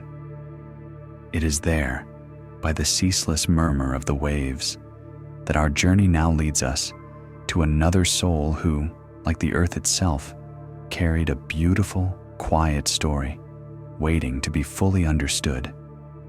Here, by the vast expanse of the water, where the sky met the horizon in an endless line, lived Samar. He was a man in his early 40s, his presence as quiet and contemplative as the gentle lapping of the waves against the shore. His days were spent in a small, open-sided dwelling, a shelter from the direct sun, where the constant breeze carried the faint, salty tang of the sea. His hands, though not scarred by the rough coral or the sharp shells of the deep, were nonetheless marked by their own specific craft. They were smooth, yet strong, bearing the subtle, almost luminous sheen that comes from countless hours of patient, precise work. These were the hands of a pearl polisher. Samar wore loose, undyed cotton clothing, simple and comfortable, much like the gentle rhythm of his life. His voice was soft, a little hesitant, as if each word he spoke was first weighed carefully, like a precious gem, before being released into the air. He worked with the raw treasures that came from the deep, transforming them, through quiet dedication, into objects of luminous beauty. He would take the rough, dull spheres, often encrusted with the remnants of their oceanic home, and with gentle friction, with soft cloths, with the steady movement of his fingers, he would coax forth their inner glow, their hidden iridescence. Each pearl, once polished, seemed to hold a tiny, captured universe within its depths, reflecting the light in myriad, shifting hues. They were marvels, these gifts from the ocean, each one a testament to the immense, unseen pressures of the deep and to the patient, unwavering spirit of those who retrieved them. And it was in this very process, in the quiet transformation of these ocean gems, that a subtle unease gnawed at Samar. A quiet fraudulence, a persistent whisper of inadequacy, settled in his heart. For the pearls he polished, the luminous treasures that passed through his careful hands, were not his own retrieval. They were brought forth from the depths by another, by his brother, a man whose courage was as tangible and immediate as the crashing waves, as profound and undeniable as the deep blue of the ocean itself. His brother, a diver of uncommon skill and boundless daring, would plunge into the churning water, into the dark, silent world beneath the surface, facing the immense pressure, the unknown currents, the hidden dangers of the reef. He would return, gasping, exhausted, often with cuts and scrapes from his perilous journeys, but always, always, with a handful of these precious pearls, these silent miracles from the ocean floor. And Samar, on the sun-warmed shore, would receive them. He would clean them, sort them, and with his smooth, unscarred hands, he would polish them until they gleamed, until their true beauty was revealed, until they were ready for trade, for adornment, for admiration. He felt like a silent partner in a bravery he had not displayed, benefiting from risks he had not taken. The pearls were beautiful, yes, and his polishing made them more so. Yet a quiet sense of unworthiness clung to him, like the fine dust that rose from his work. He contributed, yes. He knew his craft was essential, but his contribution felt, to him, somehow secondary, less profound, less truly courageous than the primal act of venturing into the unknown, of challenging the immense power of the sea. He longed for his own form of courage, a validation of his place in the world that felt as tangible, as undeniable as his brother's daring dives. This longing, this quiet yearning, grew with each pearl he polished, with each story his brother shared of the deep. He watched the ocean, its surface shimmering under the sun, hiding its immense power beneath a deceptive calm. He saw the waves crash, then recede, then crash again, an endless cycle of power and yielding. And he felt the pull, the quiet, insistent call to prove himself, to taste the depths, to know the bravery his brother knew. One quiet morning, when his brother was far off, exploring new reefs along the distant coast, Samar decided. Without a word to anyone, he walked to a secluded part of the shore, a place where the water was calm, yet deep enough to conceal its secrets. He shed his simple clothes, leaving them in a neat pile on the warm sand. The water, when he stepped into it, was cool and welcoming, a gentle embrace that belied the vastness it represented. He stood for a long moment, feeling the small waves lap at his ankles, then his knees, then his waist. He looked out at the horizon, at the endless blue, and took a deep, steadying breath. He had watched his brother countless times, the way he filled his lungs, the deliberate, almost ritualistic preparation before a dive. Samar tried to emulate it, to gather all the air he could, to calm his mind, to prepare his body for the plunge. Then, with a quiet resolve, he pushed off from the sandy bottom, allowing himself to sink beneath the surface. The world immediately transformed. The light grew dim, diffused into soft, shifting greens and blues. The sounds of the shore faded, replaced by the muffled symphony of the ocean, the gentle gurgle of water, the distant creak of coral, the quiet hum of the deep. He opened his eyes, seeing the shimmering dance of sunlight on the surface far above, a beautiful, distant memory. He tried to go deeper, to push past the initial chill, past the gentle pressure that began to build around his ears, in his chest. He imagined the pearls, lying silently on the seabed, waiting for discovery. He pictured his brother, moving with grace and purpose through this watery realm, completely at home in its silent embrace. But as he descended, the quiet pressure intensified. It was not painful, not yet, but it was insistent, a gentle yet undeniable force pressing in on him from all sides. And then, his breath. It was not a sudden, violent gasp, but a subtle, insidious betrayal. A quiet constriction, a tightening in his chest, a desperate, silent plea for air. His lungs, which he had tried to fill so completely, now felt utterly empty, starved, crying out for release. A quiet panic began to bloom, a cold, sharp flower in the depths of his belly. He had not gone far, not truly deep, yet the sensation was overwhelming. The silent world suddenly felt immense, suffocating, utterly alien. He kicked, not with grace, but with a desperate urgency, towards the shimmering light above, towards the surface, towards the air he craved with every fiber of his being.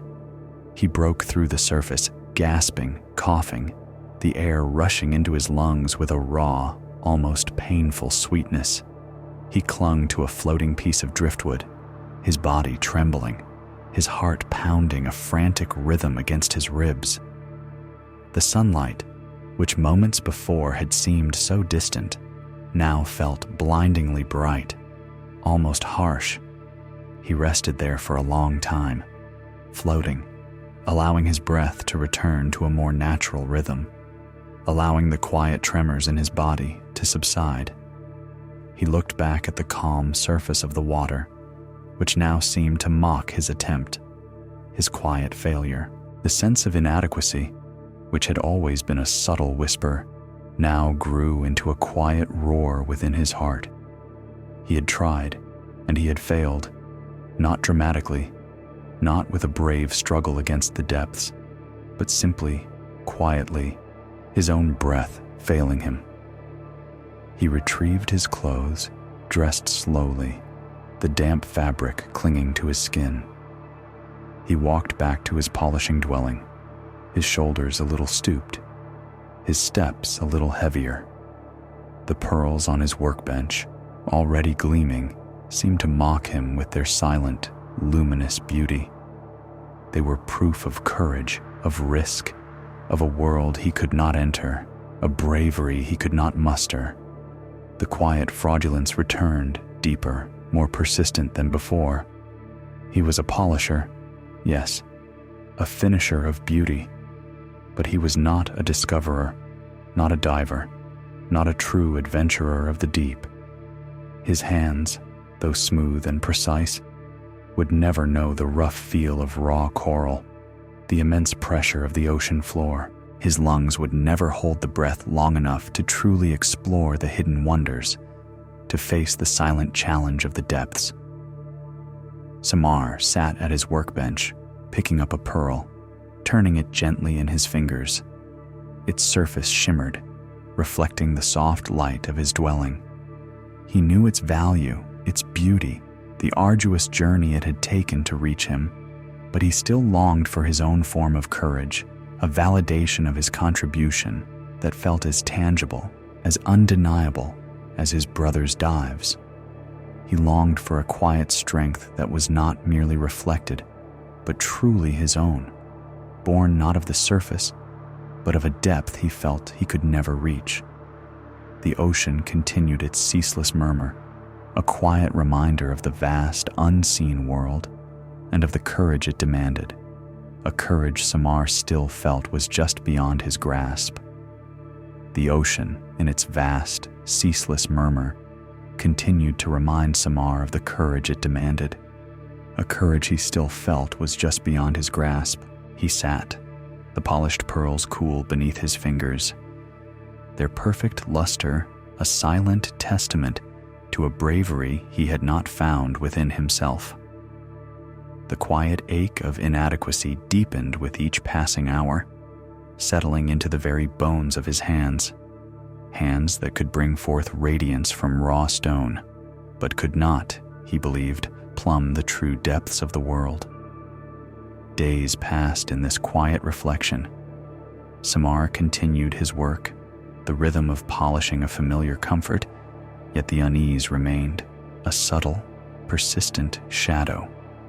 He watched the horizon with a quiet longing, waiting for the return of his brother, the one who navigated the mysterious depths with such profound ease. Then, one afternoon, the familiar silhouette appeared on the shimmering line where sky met sea. It was his brother, emerging from the churning water, not with his usual buoyant strength, but with a visible weariness that clung to him like the salt spray. His movements were slow, deliberate, as if each step required immense effort.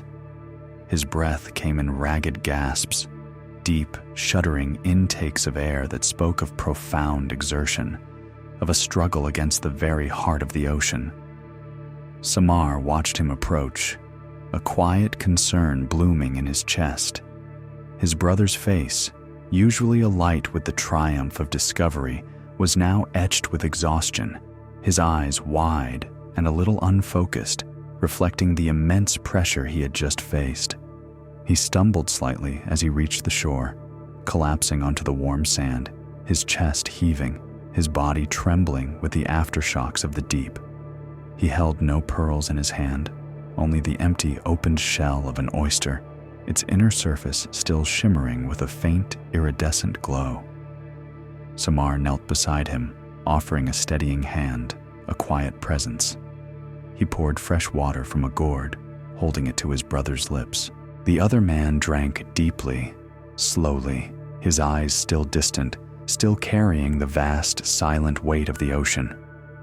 After a long moment, as his breath began to ease, as the tremors in his limbs slowly subsided, his brother turned his gaze to Samar. His voice, when it came, was hoarse, a quiet whisper against the gentle lapping of the waves. "It was difficult today, brother," he rasped, his eyes closing for a moment, as if reliving the immense struggle. The current was strong, the visibility poor, the ocean, It pressed in on me, Samar. It felt immense, unrelenting. I truly thought I would not find my way back to the light. Samar listened, his heart held in a quiet stillness. He had never heard his brother speak of fear or of such profound struggle. His brother was the one of unwavering courage, the one who moved through the deep as if it were his natural home. His brother opened his eyes again, fixing his gaze on Samar's hands, which still rested gently on his arm. In the dark, he continued, his voice gaining a soft, reflective quality. In the immense pressure of that silence, when my lungs ached and my mind began to waver, I found my strength, my focus, in an image that pulled me back, that guided me through the crushing weight. Samar waited, his breath held, a quiet tension beginning to build within him. He wondered what vision of strength his brother conjured in those terrifying moments. A powerful sea creature, the unwavering light of the sun from above. I imagined your hands, Samar, his brother said, his voice now clearer, softer, a deep sincerity resonating in each word. Your patient, steady hands. I pictured them waiting on the shore, ready to receive the treasures I found. I saw your fingers, so skilled, so gentle, turning the rough pearls, coaxing out their hidden light in that immense darkness. I pictured the light you bring forth, the beauty you reveal. He paused, a quiet smile touching his lips, a weary but profound peace settling upon his face. It was your waiting, brother, your quiet, unwavering presence on the shore, that gave me the strength to push through. It was the thought of your steady hands, polishing the gems from the deep, that reminded me of the purpose, of the beauty that lay beyond the struggle. You were my anchor, Samar, my quiet certainty in the chaos of the depths. Samar listened, his own hands, the very hands his brother spoke of, suddenly feeling warm, alive, imbued with a new, unexpected significance. The words settled upon him not as a burden, but as a gentle, soft rain, washing away the quiet dust of inadequacy that had clung to him for so long. He looked at his own hands, the smooth, precise fingers, accustomed to the delicate work of polishing, and saw them not as merely secondary, but as essential, as a quiet, powerful force that reached even into the silent, crushing depths of the ocean. A profound understanding began to bloom within him, a quiet, gentle opening in his heart. He had always believed that courage resided solely in the daring dive, in the visible act of venturing into the unknown, of challenging the immense power of the sea. He had longed for his own form of courage, a validation that felt as tangible as his brother's risk. But now, in this gentle exchange, a new truth began to unfold, a truth that encompassed not just his brother, but himself, and indeed, all of life. Courage, he realized, came in many forms. It was the fierce, daring plunge into the abyss. Yes, the visible struggle against the elements, the direct confrontation with fear, but it was also the patient, unwavering support that made such a dive possible.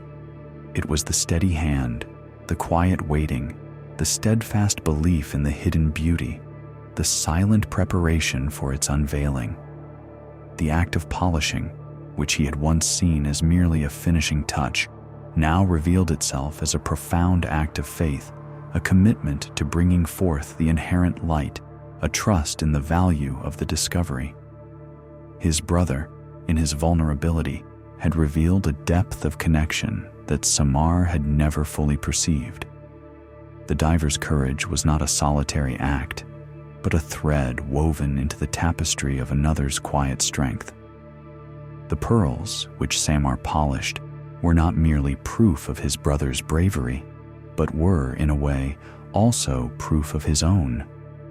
For without the patient, steady hands waiting on the shore, without the quiet dedication to revealing their true luster, perhaps the dive itself would lose some of its purpose, some of its profound meaning. Samar's heart filled with a quiet understanding, a warmth that spread through his chest, dissolving the last vestiges of his long-held sense of fraudulence. He looked at his brother, still resting, still recovering, and saw not just a diver, but a fellow traveler on the path of life, one who, in his moments of deepest challenge, had found solace and strength in Samar's quiet contribution. He recognized the quiet strength in his own patient waiting, in his meticulous craft, in the unwavering dedication of his hands. His work was not a lesser form of courage, but a different expression of it, equally vital, equally profound. The quiet focus he brought to each pearl, the gentle care he gave to each surface, was a courage of its own, a courage of steadfastness, of devotion, of trust in the beauty that waits to be revealed. The ocean continued its ceaseless murmur, but now, to Samar, its sound carried a different meaning. It was no longer a reminder of a bravery beyond his grasp, but a vast, shimmering mirror reflecting the interconnectedness of all things, the myriad forms of strength, the quiet, profound value of every hand that contributes to the unfolding of beauty in the world. Samar's hands, once a source of quiet doubt, now felt imbued with a deep, undeniable purpose, unbound from the narrow confines of his own perception, radiating a quiet, steady light of their own. Far from the ocean's ceaseless murmur, where the salt-kissed air gave way to the deep, earthy breath of the inland plains, our journey now carries us to a different landscape, a different rhythm of life. Here, the land stretched wide, broken only by the gentle undulations of the earth and the occasional cluster of trees that stood like quiet sentinels beneath the vast sky. It was a place where the sun reigned with a benevolent intensity, and the ground itself held secrets, stories written in the shifting sands and the silent, enduring architecture of nature. In this expansive land lived Veda, the termite mound watcher. He was a man whose days unfolded beneath the open sky, his gaze often fixed upon the earth, not in search of lost things, but in patient observation of the intricate, often bewildering structures that rose from the soil. Veda was perhaps in his late 40s, his skin weathered by sun and wind, his eyes possessing a remarkable clarity, accustomed to discerning patterns where others saw only mounds of dirt. He moved with a quiet, almost reverent tread, as if fearing to disturb the meticulous architects whose work he so carefully studied. His simple tunic and trousers, made of undyed cotton, blended seamlessly with the ochre and brown hues of the earth, making him seem almost a part of the landscape itself. Veda's unique craft was born of necessity and deep observation. For generations, his people had learned to read the subtle shifts in the termite mounds, recognizing them as living barometers, silent predictors of the coming rains. A certain angle of a newly built spire, a particular texture of the mud, the sudden emergence of new tunnels. Each detail was a word in nature's vast, unwritten book, a clue to the sky's intentions. Veda could interpret this intricate language with an almost uncanny skill. He understood the delicate balance of their construction, how they rose in seemingly chaotic spirals, yet held an underlying, unyielding strength. He saw the ceaseless activity, the countless tiny lives working in concert, building and rebuilding with a tireless, methodical precision that dwarfed human efforts. He could predict the exact week, sometimes even the day, when the first heavy drops would fall, simply by observing the quiet, unceasing work of these small architects. He understood structure, he understood order, He understood the profound, inherent wisdom of a system that functioned with such quiet, unwavering purpose.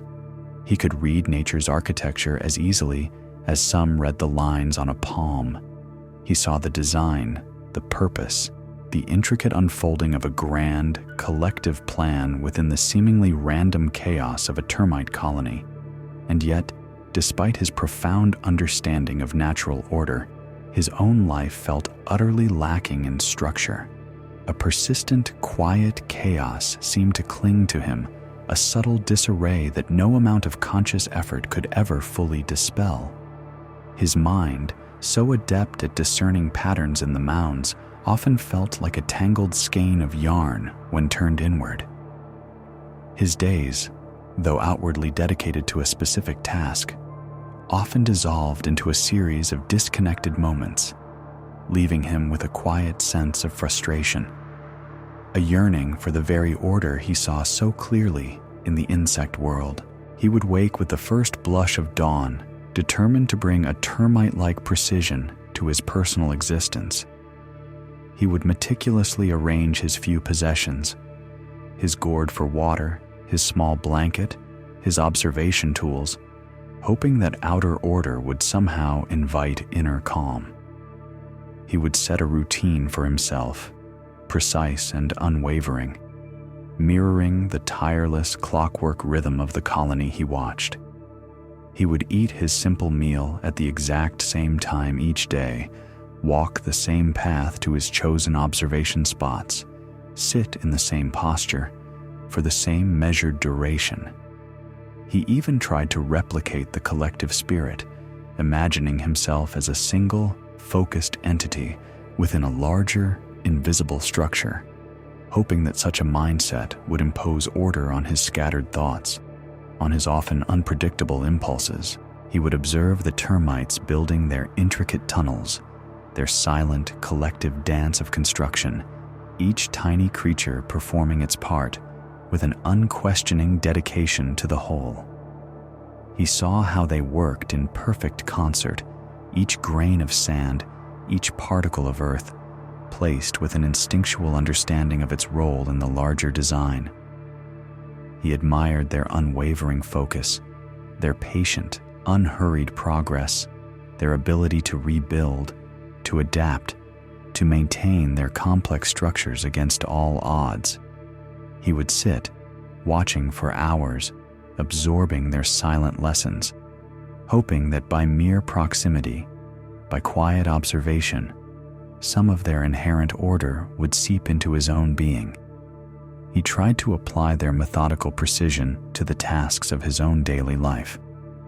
When he gathered wood for his small fire, he would attempt to stack it with the geometric exactitude of a termite gallery. When he prepared his food, he would measure each ingredient, each sprinkle of spice, with the unwavering consistency of a worker ant. He even attempted to structure his thoughts, to build them into neat, logical tunnels, each leading to a clear, defined purpose, much like the intricate pathways within a mound.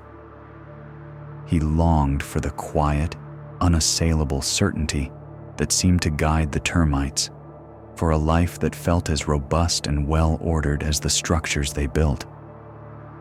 But the disorder always seemed to return, like an insistent tide washing over carefully drawn lines in the sand. His stacked wood would inevitably tumble.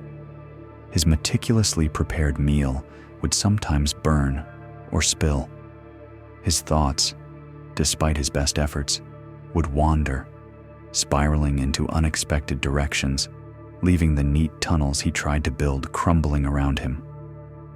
The quiet chaos of his mind would reassert itself, a subtle disarray that felt both frustrating and inescapable. He would return to his dwelling at the end of a long day, his heart heavy with a quiet disappointment. He, who could read the earth's hidden architecture with such profound insight, felt utterly incapable of building a stable structure within himself. He could predict the rains, but he could not predict the sudden shifts of his own mood, the unexpected tangents of his own thoughts. the subtle unraveling of his own carefully constructed routines. The contrast between the profound order he observed in the termite mounds and the quiet disarray of his personal world deepened his sense of frustration, a silent ache in his chest. He longed for the effortless, instinctual order of the termites, for a life that flowed with such purpose and precision. He wished for an inner blueprint, a guiding principle that would allow him to build his own days, his own thoughts, his own being, into a structure as resilient and harmonious as the mounds he watched. But the elusive nature of this inner order, the constant return of disorder despite his vigilant efforts, left him in a quiet state of bewilderment, a deep, unspoken question lingering in the still, vast air of the plains. He continued his observations, a quiet yearning in his heart, hoping that one day the secret of their inherent structure would reveal itself, not just in the earth beneath his feet, but within the very fabric of his own life. He continued his observations, a quiet yearning in his heart, hoping that one day the secret of their inherent structure would reveal itself, not just in the earth beneath his feet, but within the very fabric of his own life. And so, Veda sat. He sat on the quiet plains, under the vast, open sky, his gaze fixed upon a particular termite mound, one he had come to know intimately, almost as if it were a living, breathing companion. He had watched it rise from a small, unassuming bump in the earth, slowly, patiently, over many seasons, until it stood as a testament to the termite's tireless dedication. He knew its intricate curves, the subtle undulations of its surface, the way the light caught its varied textures at different times of the day. He had seen the tiny, almost invisible entrances, the pathways that led deep into its hidden chambers, a complex city built from earth and instinct. This mound, more than any other, represented to him the epitome of the ordered life he so desperately sought. It was a monument to unwavering purpose, to collective harmony, to a structure that seemed to defy the very chaos of the natural world around it. He had observed its inhabitants with a quiet reverence, noting their ceaseless activity, their methodical movements, each tiny creature a diligent participant in the grand design. He had seen them repair small cracks, reinforce weakening walls, expand new galleries with an instinctual precision that left him in awe. There was no apparent deliberation, no visible planning, just a quiet, continuous flow of action, a collective understanding of what needed to be done, when it needed to be done, how it needed to be done. It was a living blueprint, a constant demonstration of the very structure he yearned to embody. He would spend hours, sometimes entire days, simply watching, absorbing, hoping that by mere proximity, by quiet observation, some of their inherent order would seep into his own being, settling the persistent disarray of his own thoughts, calming the subtle chaos of his own days. But the world, as Veda knew, was a place of constant change, a tapestry woven with threads of both creation and destruction. And sometimes, the very forces that allowed life to flourish could also bring about its swift undoing. One afternoon, as the sun began its gentle descent, painting the sky with hues of soft orange and muted violet, a subtle shift occurred. The air, which had been still and warm, began to stir, carrying with it a faint, earthy scent, a prelude to something profound. A distant rumble, barely perceptible at first, echoed across the plains, a low, resonant hum that vibrated through the very ground beneath Veda's seated form. He looked up, his eyes scanning the horizon, accustomed to reading the silent language of the sky. Dark clouds, heavy and swollen, were gathering with an unexpected swiftness, their edges tinged with a deep, bruised purple. The gentle stirring of the air intensified, becoming a whisper, then a sigh, then a low, mournful moan that swept across the vast open landscape. The leaves on the sparse trees began to dance frantically, a chaotic ballet against the darkening sky.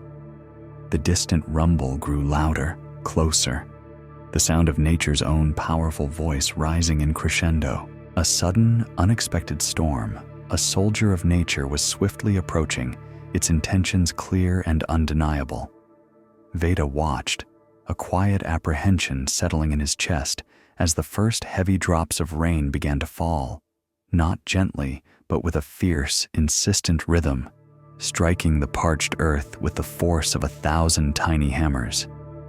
The wind, now a formidable gale, tore across the plains, bending the tall grasses almost to the ground, whipping up dust and debris in a swirling, chaotic vortex. The sky, moments ago a canvas of soft colors, had transformed into a tumultuous expanse of grays and blacks, pierced by jagged streaks of incandescent light, followed by the deep, booming roar of thunder. The storm descended upon the plains with a raw, elemental power, a force that seemed intent on reshaping the very landscape. Veda, accustomed to predicting the rains, had misjudged the intensity, the sudden ferocity of this particular tempest. He quickly sought what little shelter the sparse trees could offer, pulling his simple blanket tightly around him, his eyes still fixed on the termite mound. He watched, a quiet dread intertwining with his fascination, as the relentless wind and torrential rain began their assault on the intricate structure. The mound, which moments before had stood as a symbol of unyielding order, now seemed vulnerable, exposed to the raw power of the elements.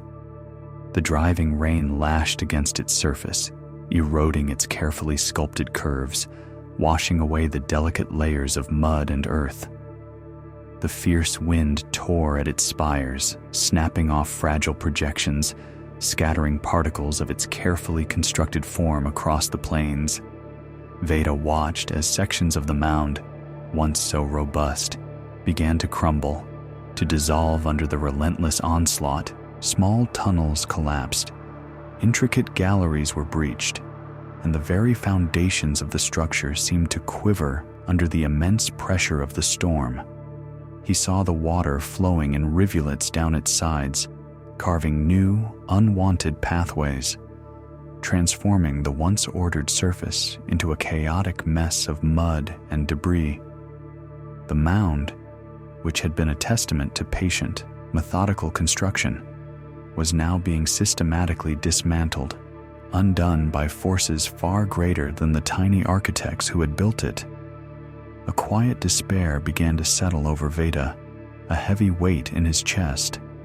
He had seen small repairs, minor adjustments, but never such widespread destruction, such a complete undoing of the termites' diligent work. He expected, in his human understanding, to see despair.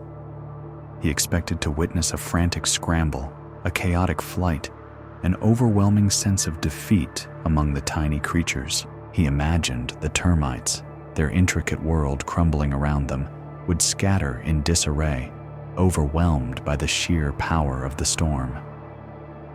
He envisioned a scene of profound disorder, a mirroring of the very chaos that so often plagued his own inner world. This, he thought, was the natural consequence of such destruction, an end to order, an embrace of frantic, directionless motion, a surrender to the overwhelming forces of nature. He had always believed that once a structure was broken, once its order was shattered, only a long, arduous, and often futile struggle against the ensuing chaos could follow. He projected his own feelings, his own struggles with the unraveling of his carefully constructed routines, onto the insects, anticipating their defeat. But what unfolded before his eyes, as the storm slowly began to subside, leaving behind a world washed clean and glistening, was something entirely different. something that brought a quiet, profound wonder to his heart. As the last drops of rain fell, as the wind softened to a mere sigh, Veda watched, his breath held in silent anticipation. He expected to see the remnants of the mound abandoned, a testament to nature's destructive power, a symbol of defeated effort. He expected to find a barren, desolate landscape where a thriving city had once stood. Instead, almost immediately, without apparent plan or hesitation, the ground around the shattered mound began to stir. From countless hidden crevices, from beneath the scattered debris, from the very earth itself, a silent army emerged, not with frantic haste, not with despair, but with a quiet, unwavering purpose. The termites, countless tiny lives, began the work of rebuilding. They moved with an instinctual grace, a collective intelligence that transcended any need for human-like planning. Each tiny creature, a soldier of creation, carried a minuscule particle of earth, a speck of mud, a fragment of debris, placing it with an exactitude that spoke of an ancient, inherent wisdom. There was no visible leader, no foreman directing the effort, only a continuous, flowing wave of activity, each termite contributing its small part to the larger collective endeavor. They did not pause to mourn the destruction. They did not lament the loss of their carefully built home. They simply began. Veda watched, mesmerized, as the shattered fragments of the mound slowly, patiently began to coalesce. New tunnels were excavated, new walls were raised, new spires began their gentle ascent towards the sky. The work was tireless, methodical, a quiet symphony of reconstruction. He saw how the destruction, far from being an end, had become a new beginning, a fresh canvas for their continuous creation. The chaos of the storm had not defeated them. It had merely provided an opportunity for renewal, for a fresh expression of their inherent structure. In this simple, profound act, Veda understood. A quiet revelation, like the gentle dawn after a long night, spread through his mind, settling deep within his heart. Structure, he realized, was not about a permanent, unchanging order, not about building something once and for all, fixed and immutable. It was not about creating an unassailable fortress that would withstand all assaults. No, he now saw, structure was about the constant, gentle process of rebuilding. It was about accepting destruction, not as an end, but as an inherent, necessary part of construction. The storm had not destroyed their order. It had simply cleared the way for a new, perhaps even stronger, manifestation of it. He understood that the true strength of the termite mound lay not in its unyielding resistance to change, but in its profound adaptability, its tireless capacity for renewal. The destruction was not a failure of their design, but a natural phase in their continuous cycle of creation.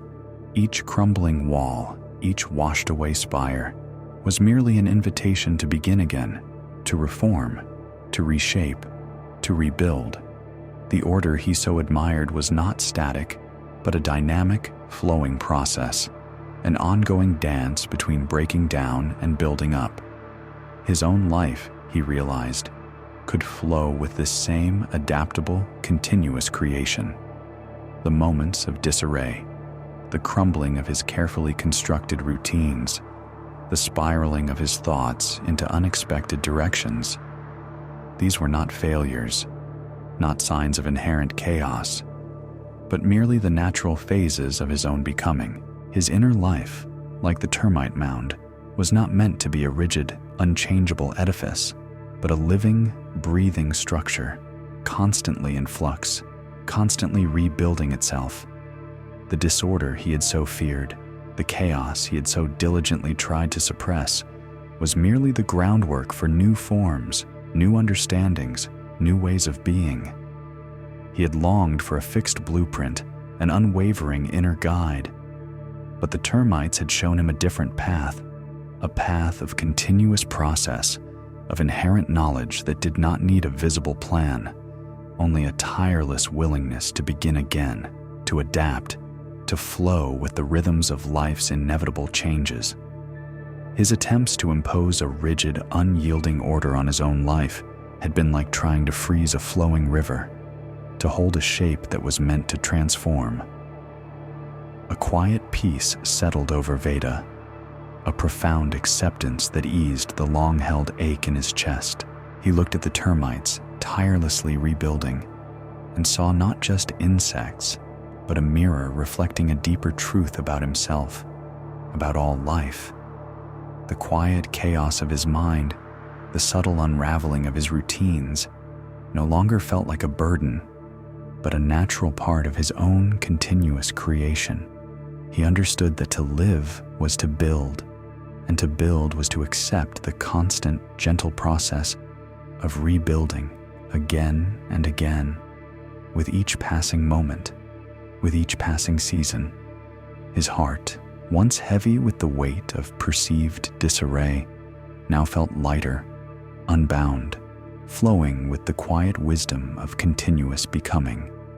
As Veda's heart found its gentle rhythm in the endless flow of creation and renewal, our path leads us now to another quiet soul, whose journey unfolds amidst the sun-drenched groves where the tamarind trees stand like silent sentinels, their branches heavy with the promise of complex flavors.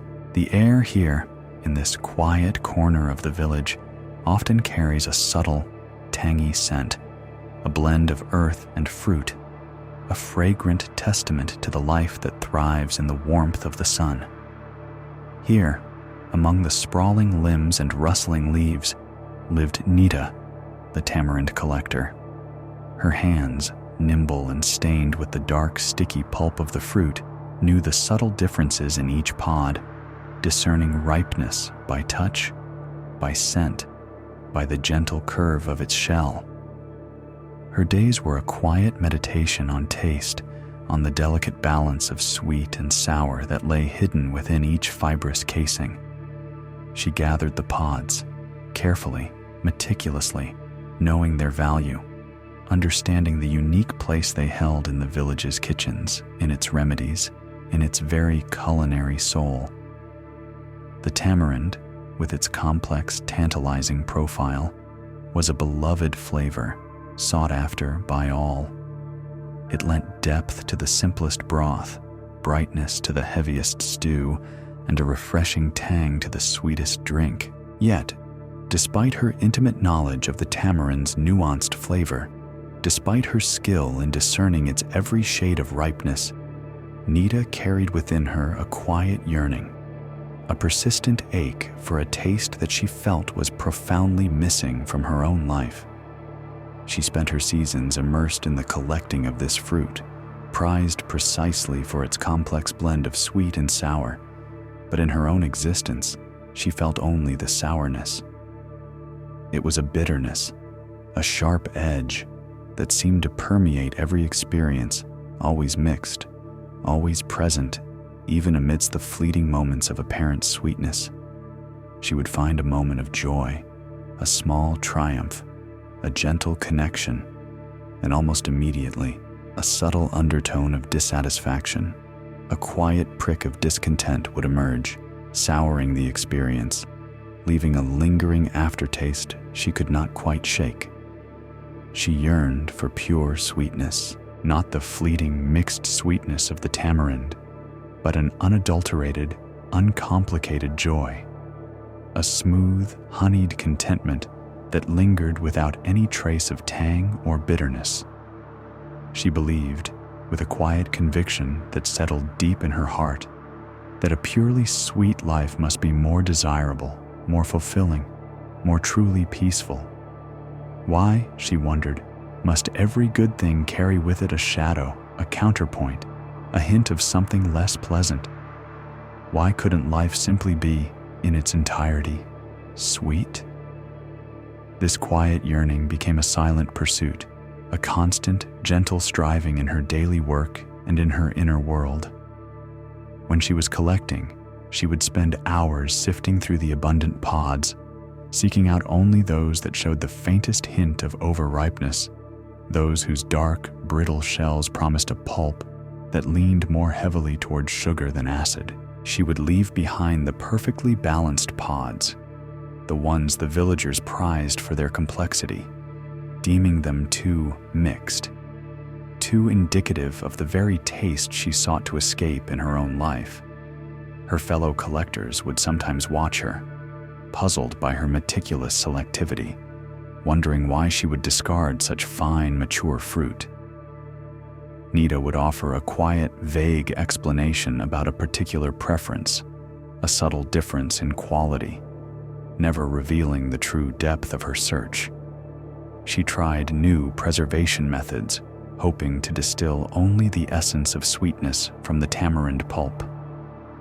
She would dry the ripest pods longer in the sun, hoping the heat would somehow evaporate the sour notes, leaving behind a concentrated, pure sugar. She experimented with mixing the tamarind pulp with other, naturally sweeter fruits, dates, figs, honeyed berries, believing that by surrounding the tamarind with sweetness, she could somehow dilute or overpower the inherent sourness, transforming it into something new, something entirely free of its sharp edges. She would spend evenings by the soft glow of a lantern, carefully grinding, blending, and tasting, her brow furrowed in quiet concentration, always seeking that elusive, pure sweetness. But each attempt, each careful selection, each new preservation method brought only a quiet disappointment. The tamarind, no matter how ripe, no matter how carefully dried or blended, always retained its characteristic tang. The sourness, though sometimes softened, was never truly absent. It was an inherent part of its nature, a fundamental aspect of its being. And in her own life, the feeling persisted. The small joys she found, the fleeting moments of warmth and connection, were always accompanied by that familiar, subtle undercurrent of dissatisfaction, that quiet sense of something not quite right, something always just a little bit off, a little bit sour. She observed the children of the village, their faces bright with uncomplicated delight as they ate sweet fruits, and a gentle envy would stir within her. Their joy seemed so pure, so unburdened by the complexities she felt. Their laughter, so clear and resonant, seemed to echo a life untouched by the persistent sourness that clung to her own experiences. She would watch them, and a quiet sigh would escape her lips, a soft sound lost in the rustle of the tamarind leaves. She longed for that unadulterated joy, that simple, unmixed sweetness. Her search for this pure sweetness, for this idealized state of unburdened contentment, left her feeling perpetually unfulfilled. The very act of seeking seemed to highlight what she felt was missing. Each ripe pod she found, each sweet mixture she crafted, served only as a reminder that the world, and by extension, her own life, refused to conform to her singular preference. The absence of pure sweetness became a presence in itself, a constant companion that shadowed her days, deepening her sense of quiet longing. She felt a subtle weariness, a gentle exhaustion from this continuous striving, this tireless effort to distill life into a single desirable flavor. The tamarind trees, with their ancient wisdom, their branches offering a bounty of complex taste, stood silently around her, their leaves rustling as if whispering a forgotten truth. Nita, in her quiet pursuit of a singular sweetness, was missing the very essence of the fruit she collected, the very wisdom it offered. She was so focused on what she believed was lacking, on what she yearned to extract, that she overlooked the inherent richness, the profound value that lay in the blend, in the very complexity of existence itself. Her heart, though skilled in its craft, remained bound by this quiet expectation, this gentle insistence that life, to be truly good must be only one thing, only one flavor, only one kind of feeling. She continued her work, her movements precise and practiced, but her spirit carried the subtle weight of unfulfilled desire, a quiet hunger for a sweetness that always seemed just beyond her grasp, just outside the reach of her most meticulous efforts. And so, Nita continued her work, her movements precise and practiced, but her spirit carried the subtle weight of unfulfilled desire, a quiet hunger for a sweetness that always seemed just beyond her grasp, just outside the reach of her most meticulous efforts. The tamarind trees, with their ancient wisdom, their branches offering a bounty of complex taste, stood silently around her, their leaves rustling as if whispering a forgotten truth. Nita, in her quiet pursuit of a singular sweetness, was missing the very essence of the fruit she collected, the very wisdom it offered. She was so focused on what she believed was lacking, on what she yearned to extract, that she overlooked the inherent richness, the profound value that lay in the blend, in the very complexity of existence itself.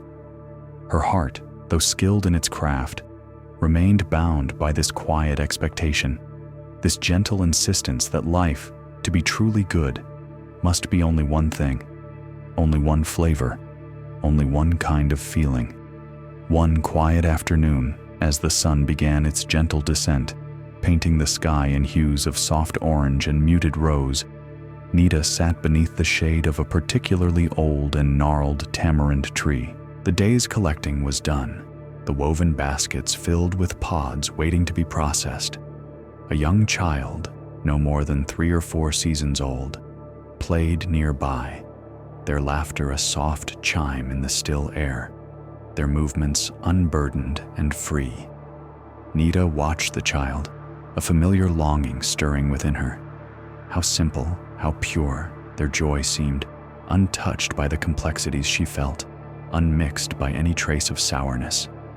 In her hand, Nita held a ripe, plump date, its skin a deep, burnished brown, its flesh promising an unadulterated sweetness. It was a fruit she rarely sought for herself, finding it almost too simple, too singular in its flavor. Yet she often wished her own life could taste as uncomplicated. She held it out to the child, a silent offering, a gesture born of her own quiet yearning for pure, unmixed joy. She expected, with a gentle certainty, that the child would eagerly accept it, their small hand reaching out instinctively for such an obvious delight. After all, who would refuse such a clear, unambiguous sweetness? But to her surprise, to her quiet, almost imperceptible surprise, the child looked at the date, then at Nita, and then, with a gentle, slow movement, pushed the sweet fruit away. There was no petulance, no fuss, only a quiet, firm refusal. Nita's hand remained suspended for a moment, the date still cradled in her palm, her mind pausing, a small ripple of unexpectedness disturbing the calm surface of her thoughts. She had been so certain, so convinced, that pure sweetness was the universal desire, the ultimate good. This simple, unadorned rejection, however gentle, began to unravel that conviction. Then, the child's gaze shifted. Their small fingers, still sticky from earlier play, reached not for the discarded date, but instead, with an undeniable purpose, towards a small, dark tamarind pod that had fallen from the tree and lay near Nita's foot. It was a pod, Nita knew, that held within it the very essence of the complex taste she had spent so long trying to escape in her own life, the blend of sweet and sour, the nuanced tang that defined its true nature. The child picked it up, turned it over in their hands, their eyes wide with a simple, uncomplicated delight, a joy as pure and unburdened as any Nita had ever witnessed when a child consumed the sweetest honey. Nita observed this simple choice, This quiet preference and a profound stillness settled over her.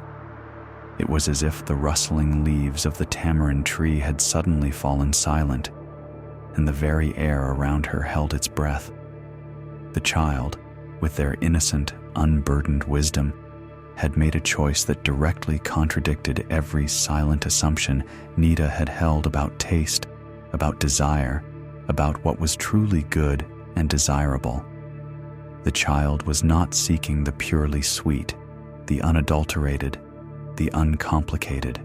No, the child was drawn to the tamarind, to its inherent complexity, to the blend of flavors that Nita had for so long perceived as a flaw, a subtle imperfection. A quiet revelation began to unfold within her, as gentle and slow as the setting sun. It was not a sudden, jarring insight, but a soft dawning, a gradual softening of the rigid boundaries she had unconsciously drawn around her understanding of joy and contentment. She saw, with a clarity that felt both new and ancient, that some people, perhaps many people, perhaps even most people, truly preferred complex tastes.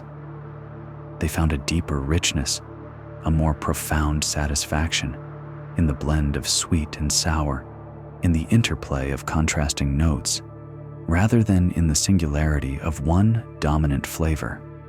The child's simple, unhesitating choice was a mirror, reflecting back a truth Nita had been too focused to see, too busy seeking to notice.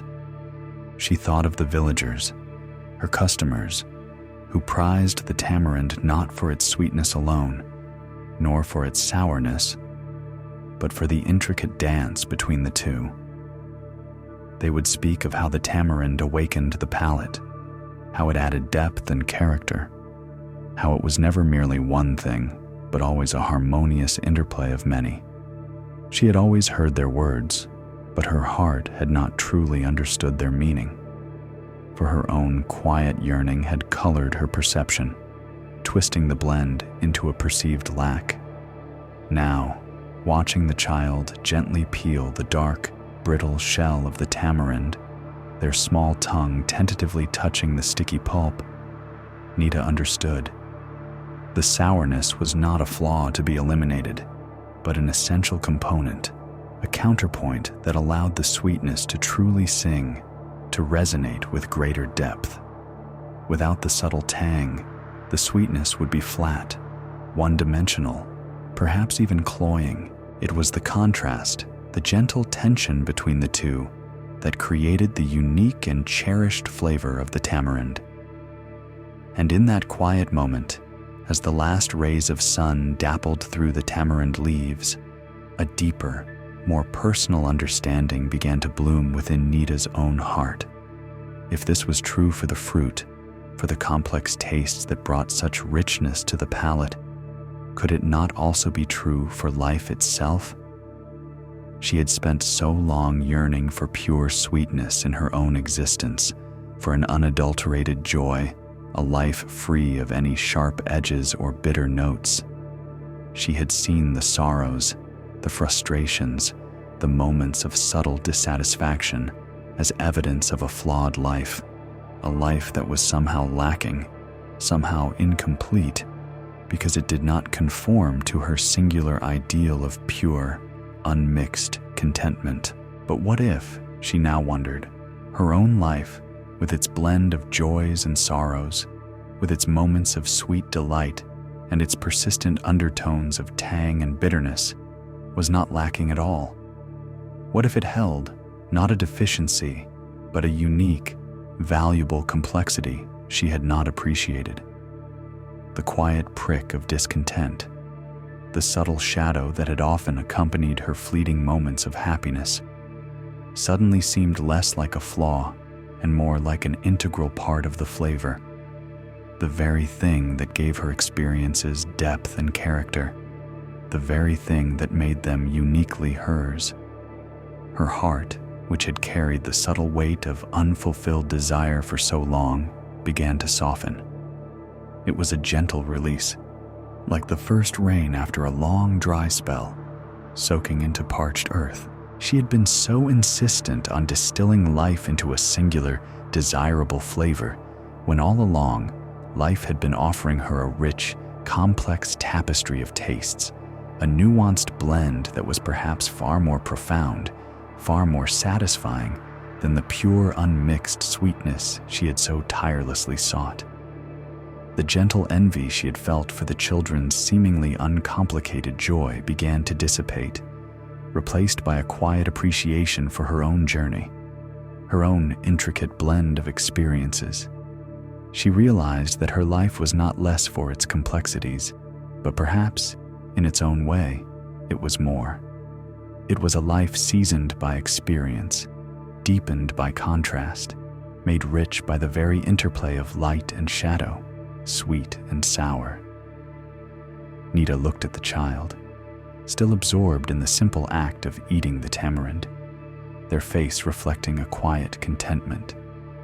She looked at the ancient tamarind tree, its branches swaying gently in the evening breeze, its leaves no longer whispering forgotten truths, but affirming a newly discovered wisdom. Her own life, she understood, with its blend of joys and sorrows, its moments of both delight and challenge, was not a life to be fixed or distilled. It was a life to be tasted, savored in its entirety, embraced for its full, nuanced flavor. Her heart, at last, found a quiet peace in this new understanding, a deep, gentle appreciation for the richness of her own experience, accepting all the delicate, complex tastes life had to offer. Nita's heart, at last, found a quiet peace in this new understanding, a deep, gentle appreciation for the richness of her own experience, accepting all the delicate, complex tastes life had to offer. And as the last golden light of that day softened into twilight, our journey carried us to another quiet corner of the world, a place where the forest held its breath, and the air was thick with the scent of damp earth and unseen paths. Here, we found Ajit, the snare setter, a man whose hands possessed an almost uncanny precision, whose eyes could read the subtle signs of the forest floor with a knowing gaze. He moved through the undergrowth with a quiet grace, almost like a shadow, his presence barely disturbing the fallen leaves or the slumbering roots. Ajit spent his days meticulously crafting invisible traps for the small game that sustained his village, weaving intricate snares from natural fibers, placing them with such care that they seemed to melt into the very fabric of the forest. Each loop, each tension point, each disguised trigger was a testament to his skill, his patience, and his deep understanding of the forest's gentle rhythms. His work was not an act of aggression, but a part of the natural cycle, a way for his community to live in harmony with the abundant, yet sometimes elusive gifts of the wild.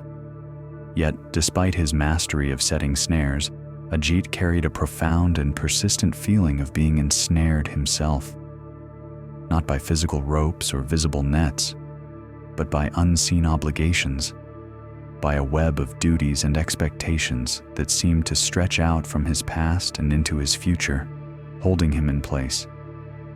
He felt caught, bound by threads he could not discern, tethered to a life that, despite its quiet purpose, often felt less like a choice and more like an inescapable fate.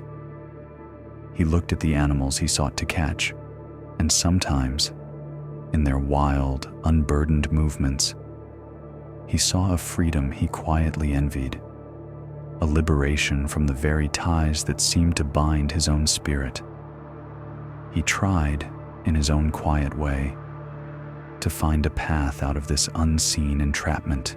He would try different paths through the forest, hoping to stumble upon an unexpected opening, a way around the invisible barriers he felt. He watched for patterns in the lives of others, seeking clues, looking for the secret threads that allowed some to move with a lightness he could only dream of. He even, in moments of quiet desperation, attempted to spring his own perceived traps, to break free from the silent expectations he felt, but each attempt left him feeling only more entangled, the unseen threads tightening their hold. The more he struggled against the invisible, the more profoundly he felt its subtle, unyielding presence, confirming his sense of being perpetually caught, perpetually bound. One morning, as the first light of dawn filtered through the canopy, painting the forest floor in dappled gold, Ajit walked his familiar rounds, checking the snares he had set the previous day. His heart carried its usual quiet weight of obligation, his mind replaying the intricate dance of his responsibilities. He approached a particularly well-hidden snare, one he had crafted with exceptional care, almost certain it would hold a meal for his family. But as he drew near, he saw it. Not a trapped animal, not a struggle, but a small, brown bird lying peacefully on the soft earth. It lay perfectly still, its feathers undisturbed, its tiny eyes closed in what appeared to be a final quiet slumber, and beside it, untouched, unsprung, was Ajit's meticulously crafted snare. The loop remained open, the trigger perfectly set, waiting. The bird had not been caught. It had simply, naturally, come to the end of its flight. It had succumbed not to the cunning of Ajit's trap, but to the unseen, unyielding forces of life and death, forces far older and more profound than any snare a human hand could ever set. A profound stillness settled over Ajit as he knelt beside the bird. He reached out a gentle finger, touching the soft, cool feathers. The bird, in its natural passing, had avoided the very trap Ajit had laid, yet it was no less bound by the ultimate snare of existence. A quiet understanding began to unfold within him, as subtle as the dew evaporating from a leaf. He had spent so much of his life seeking freedom by attempting to avoid or dismantle the visible snares, the perceived obligations and duties that felt like traps. He had believed that true liberation lay in the absence of these external bindings, in the successful evasion of all that sought to hold him. But this little bird, in its quiet, natural end, showed him a different truth. Avoiding snares, escaping the perceived traps of the world, did not, in itself, guarantee true freedom. Sometimes, the true danger was not the trap itself, not the visible limitations or the discernible obligations, but the unseen forces of life and death, the inevitable currents that flowed through all existence, binding every living thing in their own profound way. Freedom, he realized, was not merely the absence of external traps, but perhaps an internal state, a gentle acceptance of the larger, unseen web of life, a willingness to flow with its natural course rather than constantly striving to escape its inherent patterns. The quiet, unresisting peace of the dead bird beside his unsprung snare became a profound teacher, guiding him to release his own struggle against the inevitable, to find a deeper, more expansive sense of freedom within the very fabric of existence. As Ajit rose, leaving the bird to the quiet embrace of the forest, a subtle shift occurred within him. The unseen obligations still existed. The threads of his life still connected him to his responsibilities, but the feeling of being ensnared by them began to loosen, to dissipate like morning mist. He saw them not as traps, but as inherent pathways, as part of the larger natural design. He understood that his true freedom lay not in breaking these connections, but in changing his relationship to them, in finding an inner release from the struggle against what simply was. His heart, which had felt so tightly bound, began to expand, to find its own spaciousness within the intricate, beautiful web of life. Our journey then carried us from the quiet, shadowed paths of the forest to the soft, golden glow of the village temple, where the air was always fragrant with incense and the steady hum of devotion. Here, we met Dia, the wick trimmer, a woman whose days were dedicated to tending the temple lamps, ensuring their flames burned with a steady, pure light.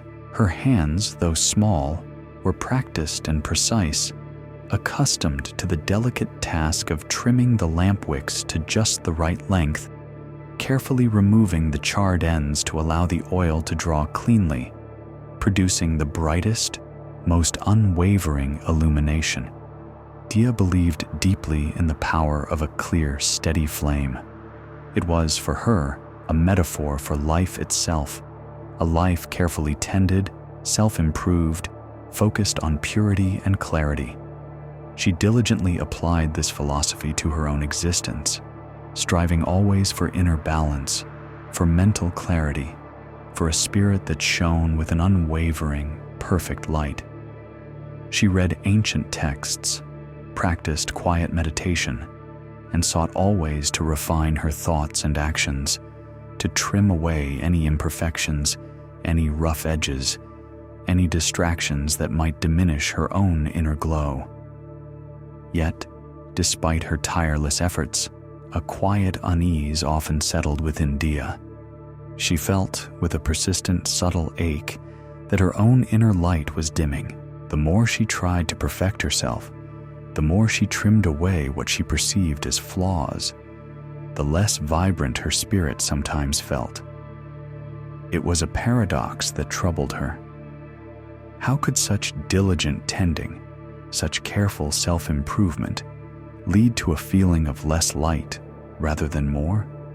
Her constant pursuit of the ideal flame seemed to leave her feeling increasingly depleted, her own vital spark struggling to maintain its brightness. She yearned for a true, authentic radiance, a light that felt less like an effort and more like an effortless emanation. One quiet evening, as the last prayers of the day echoed softly through the temple halls, Dia found herself unusually weary.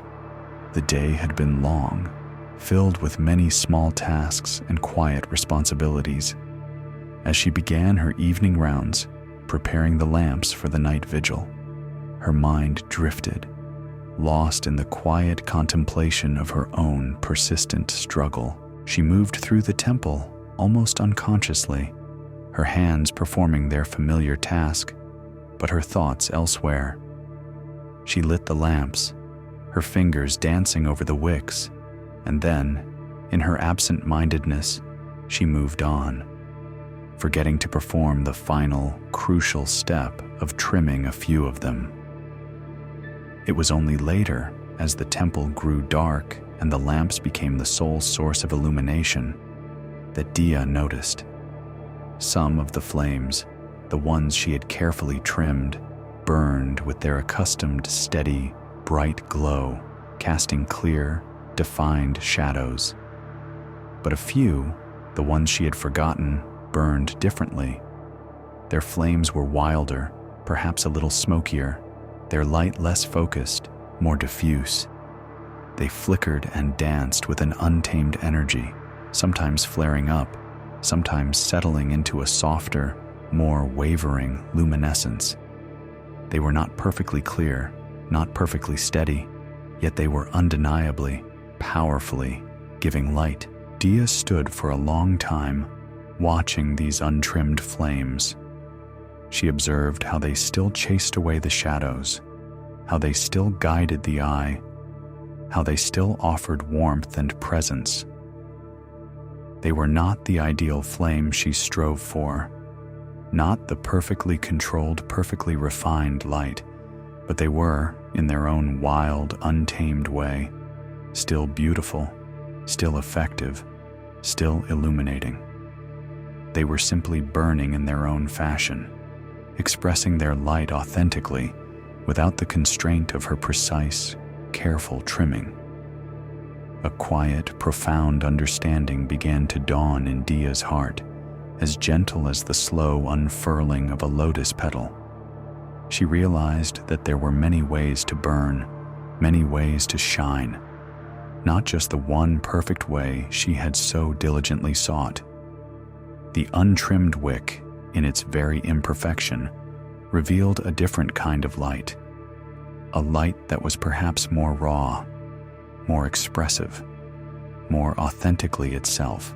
It was a light that didn't need constant shaping or refining to be valid, to be beautiful, to be vital.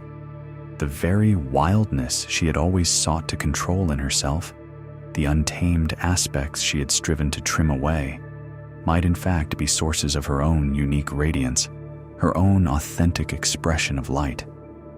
She thought of the years she had spent diligently trimming, shaping, seeking to conform to an ideal of purity and steadiness, believing that any deviation was a flaw, a diminishment. But now, she saw that perhaps her own inner light was not dimming because of a lack of trimming, but because of an overabundance of it, a constant effort to suppress the very wildness that held its own unique power, its own inherent brilliance. The untrimmed wick, with its smoky dance and its vibrant flicker, showed her that true light was not about perfection of form, but about the very act of burning, the very act of existing, of simply being. As Dia watched the lamps, a deep sense of release bloomed within her. It was a quiet blossoming, like the silent opening of a night-blooming flower. She understood that her inner light, like the untrimmed flame, had its own natural rhythm, its own unique way of expressing itself. It did not need to be forced into a singular, unwavering beam to be profound, to be beautiful, to be real. It could be wild, it could be smoky, it could flicker and dance, and still, it would be light. And in that acceptance, in that gentle permission to burn authentically, her own heart, which had felt so constrained, began to glow with a quiet, renewed warmth, a light that felt truly her own, truly unbound. The freedom Ajit found in accepting the unseen currents of life and the authentic expression Dia discovered in allowing her light to burn in its own way were like two gentle rivers flowing towards the same vast ocean. Ajit's heart had released its struggle against the perceived binds of existence, finding liberation not in avoidance, but in acceptance of the larger design. Dia's spirit had found its true radiance not in relentless self-correction, but in the quiet courage to simply be, to allow her unique flame to shine, untrimmed and whole. Both had found a way to let go, to unfurl, to embrace the subtle, beautiful truth of their own individual journeys, moving closer to an unburdened, unbound way of living. The freedom Ajit found in accepting the unseen currents of life, and the authentic expression Dia discovered in allowing her light to burn in its own way, were like two gentle rivers flowing towards the same vast ocean. Ajit's heart had released its struggle against the perceived binds of existence, finding liberation not in avoidance, but in acceptance of the larger design. Dia's spirit had found its true radiance not in relentless self-correction, but in the quiet courage to simply be, to allow her unique flame to shine, untrimmed and whole. Both had found a way to let go, to unfurl, to embrace the subtle, beautiful truth of their own individual journeys, moving closer to an unburdened, unbound way of living. And now, as the last whispers of their stories settle into the stillness, we turn our gaze to Sarla, the basket-lid weaver. Sarla was a woman whose hands knew the intricate dance of reeds and grasses, bending them with patient skill into perfect circles, into elegant domes, into the very covers that would protect the precious contents of countless baskets. Her work was meticulous, a testament to her dedication, ensuring that the fruits of the harvest, the delicate woven cloths, the dried herbs, and all the small treasured things of the village were kept safe from dust and damp, from prying eyes and the subtle whispers of the wind. Each lid she wove was a promise of security, a gentle seal.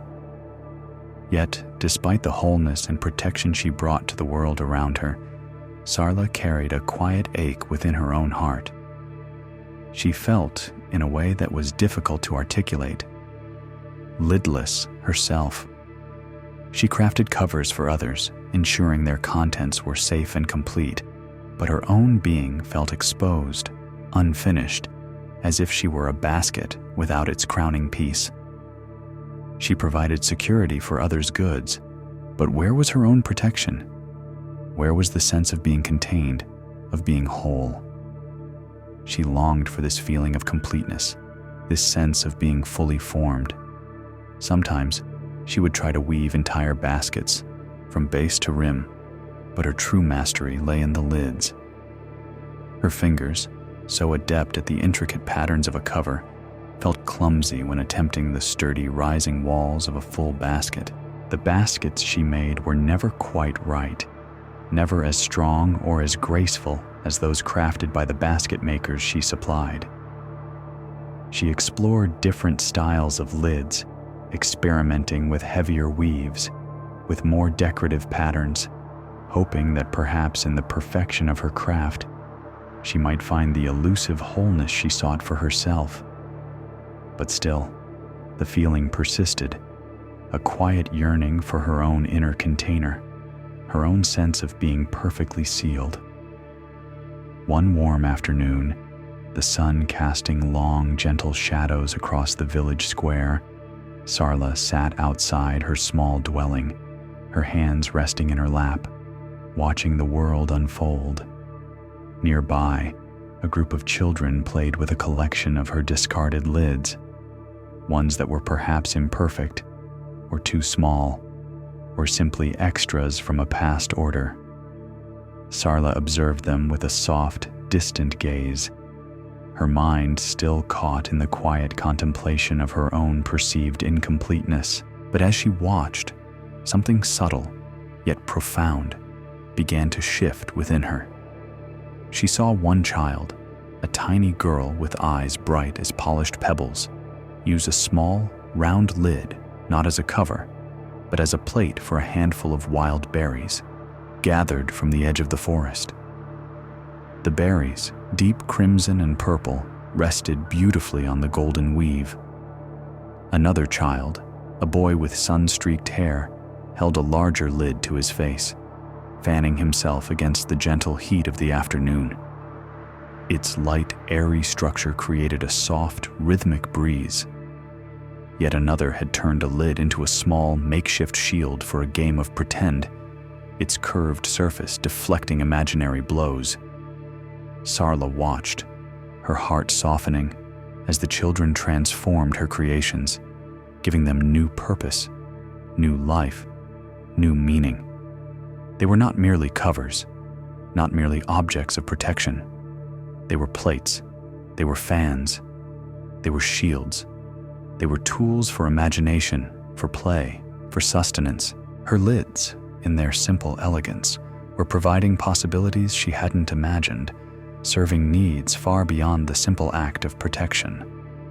A quiet, profound understanding began to unfold within Sarla, as gentle as the uncurling of a new leaf.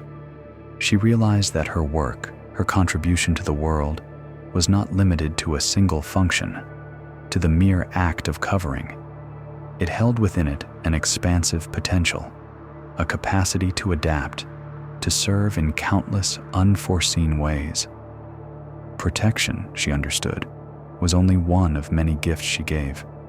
Her creations, though specialized, were not incomplete. They were versatile, generative, offering a starting point for new forms, new uses, new joys. Her feeling of being lidless began to dissolve, replaced by a quiet spaciousness. She realized that her own wholeness was not dependent on being a complete basket herself, but in understanding the boundless possibilities she contributed. Her essence, like her lids, was not about being contained, but about being a source of potential, a beginning, an inspiration for countless uses. Her heart, which had felt so exposed and incomplete, now settled into a deep, quiet peace, unbound from the narrow definition she had held for herself. She was not a lidless basket, but a weaver of boundless possibility, a gentle, quiet force for creation in many forms. And so, we gather the threads of our journey, gentle listener, as they come together in this final, quiet moment. We began with Agni, the firekeeper, whose heart, once chilled by a sense of loss, found its gentle warmth in the smallest, most resilient ember. He taught us that within each of us lies a spark, however faint, that holds the potential for rekindling, for rebirth, for a fierce and gentle flame that can illuminate our darkest corners. Jiva, the rope walker, showed us that balance is not about the height we achieve or the risks we take, but about the quiet, unwavering attention we bring to each step, to each moment, possible at any level, even when the rope nearly touches the humble earth. Her grace, once confined to the air, now flowed into her every movement on solid ground. Bharat, the grain measurer, released his persistent feeling of being shortchanged when he discovered that true fairness is not built on perfect, unyielding measure, but on the unspoken bond of trust between people, a shared understanding that transcends rigid precision. His heart softened, finding abundance in connection. Kamini, the dung plasterer, came to understand that vulnerability is not a weakness to be sealed away, but a beautiful mark of connection, a revealing of history, a testament to the many lives that have touched and shaped us. Her walls of the heart found strength in their gentle wearing away, in the imprints of love they revealed. Samar, the pearl polisher, discovered that courage manifests in many forms: the daring dive into the depths, and the patient, unwavering support that makes such dives possible. He found his own quiet strength, understanding that his waiting hands were as vital as his brother's bravery, a silent, luminous contribution. Veda, the termite mound watcher, learned that structure is not about a permanent, unchanging order, but about the constant, gentle process of rebuilding, a continuous creation that accepts destruction as an inherent part of construction. His life, once chaotic, found its flow in this adaptable, ongoing dance. Nita, the tamarind collector, released her yearning for pure sweetness when she discovered the unique, valuable complexity of tastes, that life's true richness lies in the blend of sweet and sour, of joy and sorrow, each flavor contributing to a deeper, more nuanced experience. Her heart softened to the full, vibrant spectrum of her own journey. Ajit, the snare setter, found true freedom not in avoiding the traps of life, but in accepting the unseen currents, the larger design of existence. He understood that liberation comes not from escaping every bind, but from releasing the struggle against what is, finding spaciousness in acceptance itself. Dia, the wick trimmer, embraced her authentic radiance, realizing that there are many ways to burn, many ways to shine, not just the one perfect trimmed flame. Her inner light, once dimmed by relentless self-correction, glowed with a renewed warmth, a vibrant expression of her true, untamed self. And finally, Sarla, the basket lid weaver, found her wholeness not in being a complete container, but in understanding the expansive possibilities within her contributions. Her work, once seen as merely protective, revealed its boundless capacity to adapt, to serve, to inspire in countless, unforeseen ways.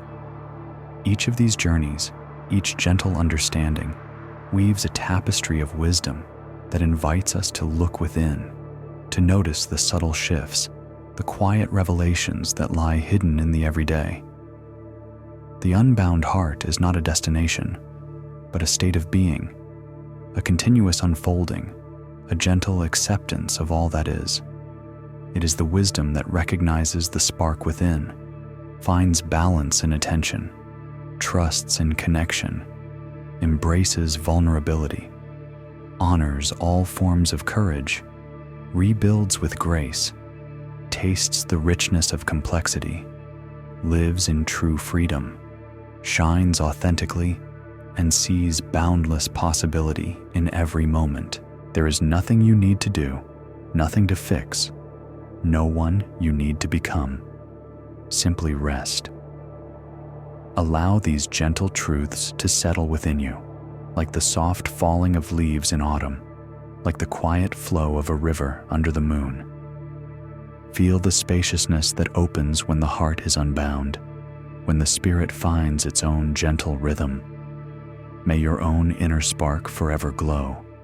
May your steps be ever balanced, your connections be filled with trust, your vulnerabilities be a source of strength, your courage ever present, your life a continuous rebuilding, your experiences rich in complexity, your spirit truly free, your light authentic and radiant, and your contributions always open to boundless possibility. Thank you for joining us on this journey, gentle listener. May your heart be unbound, and may you find deep, peaceful rest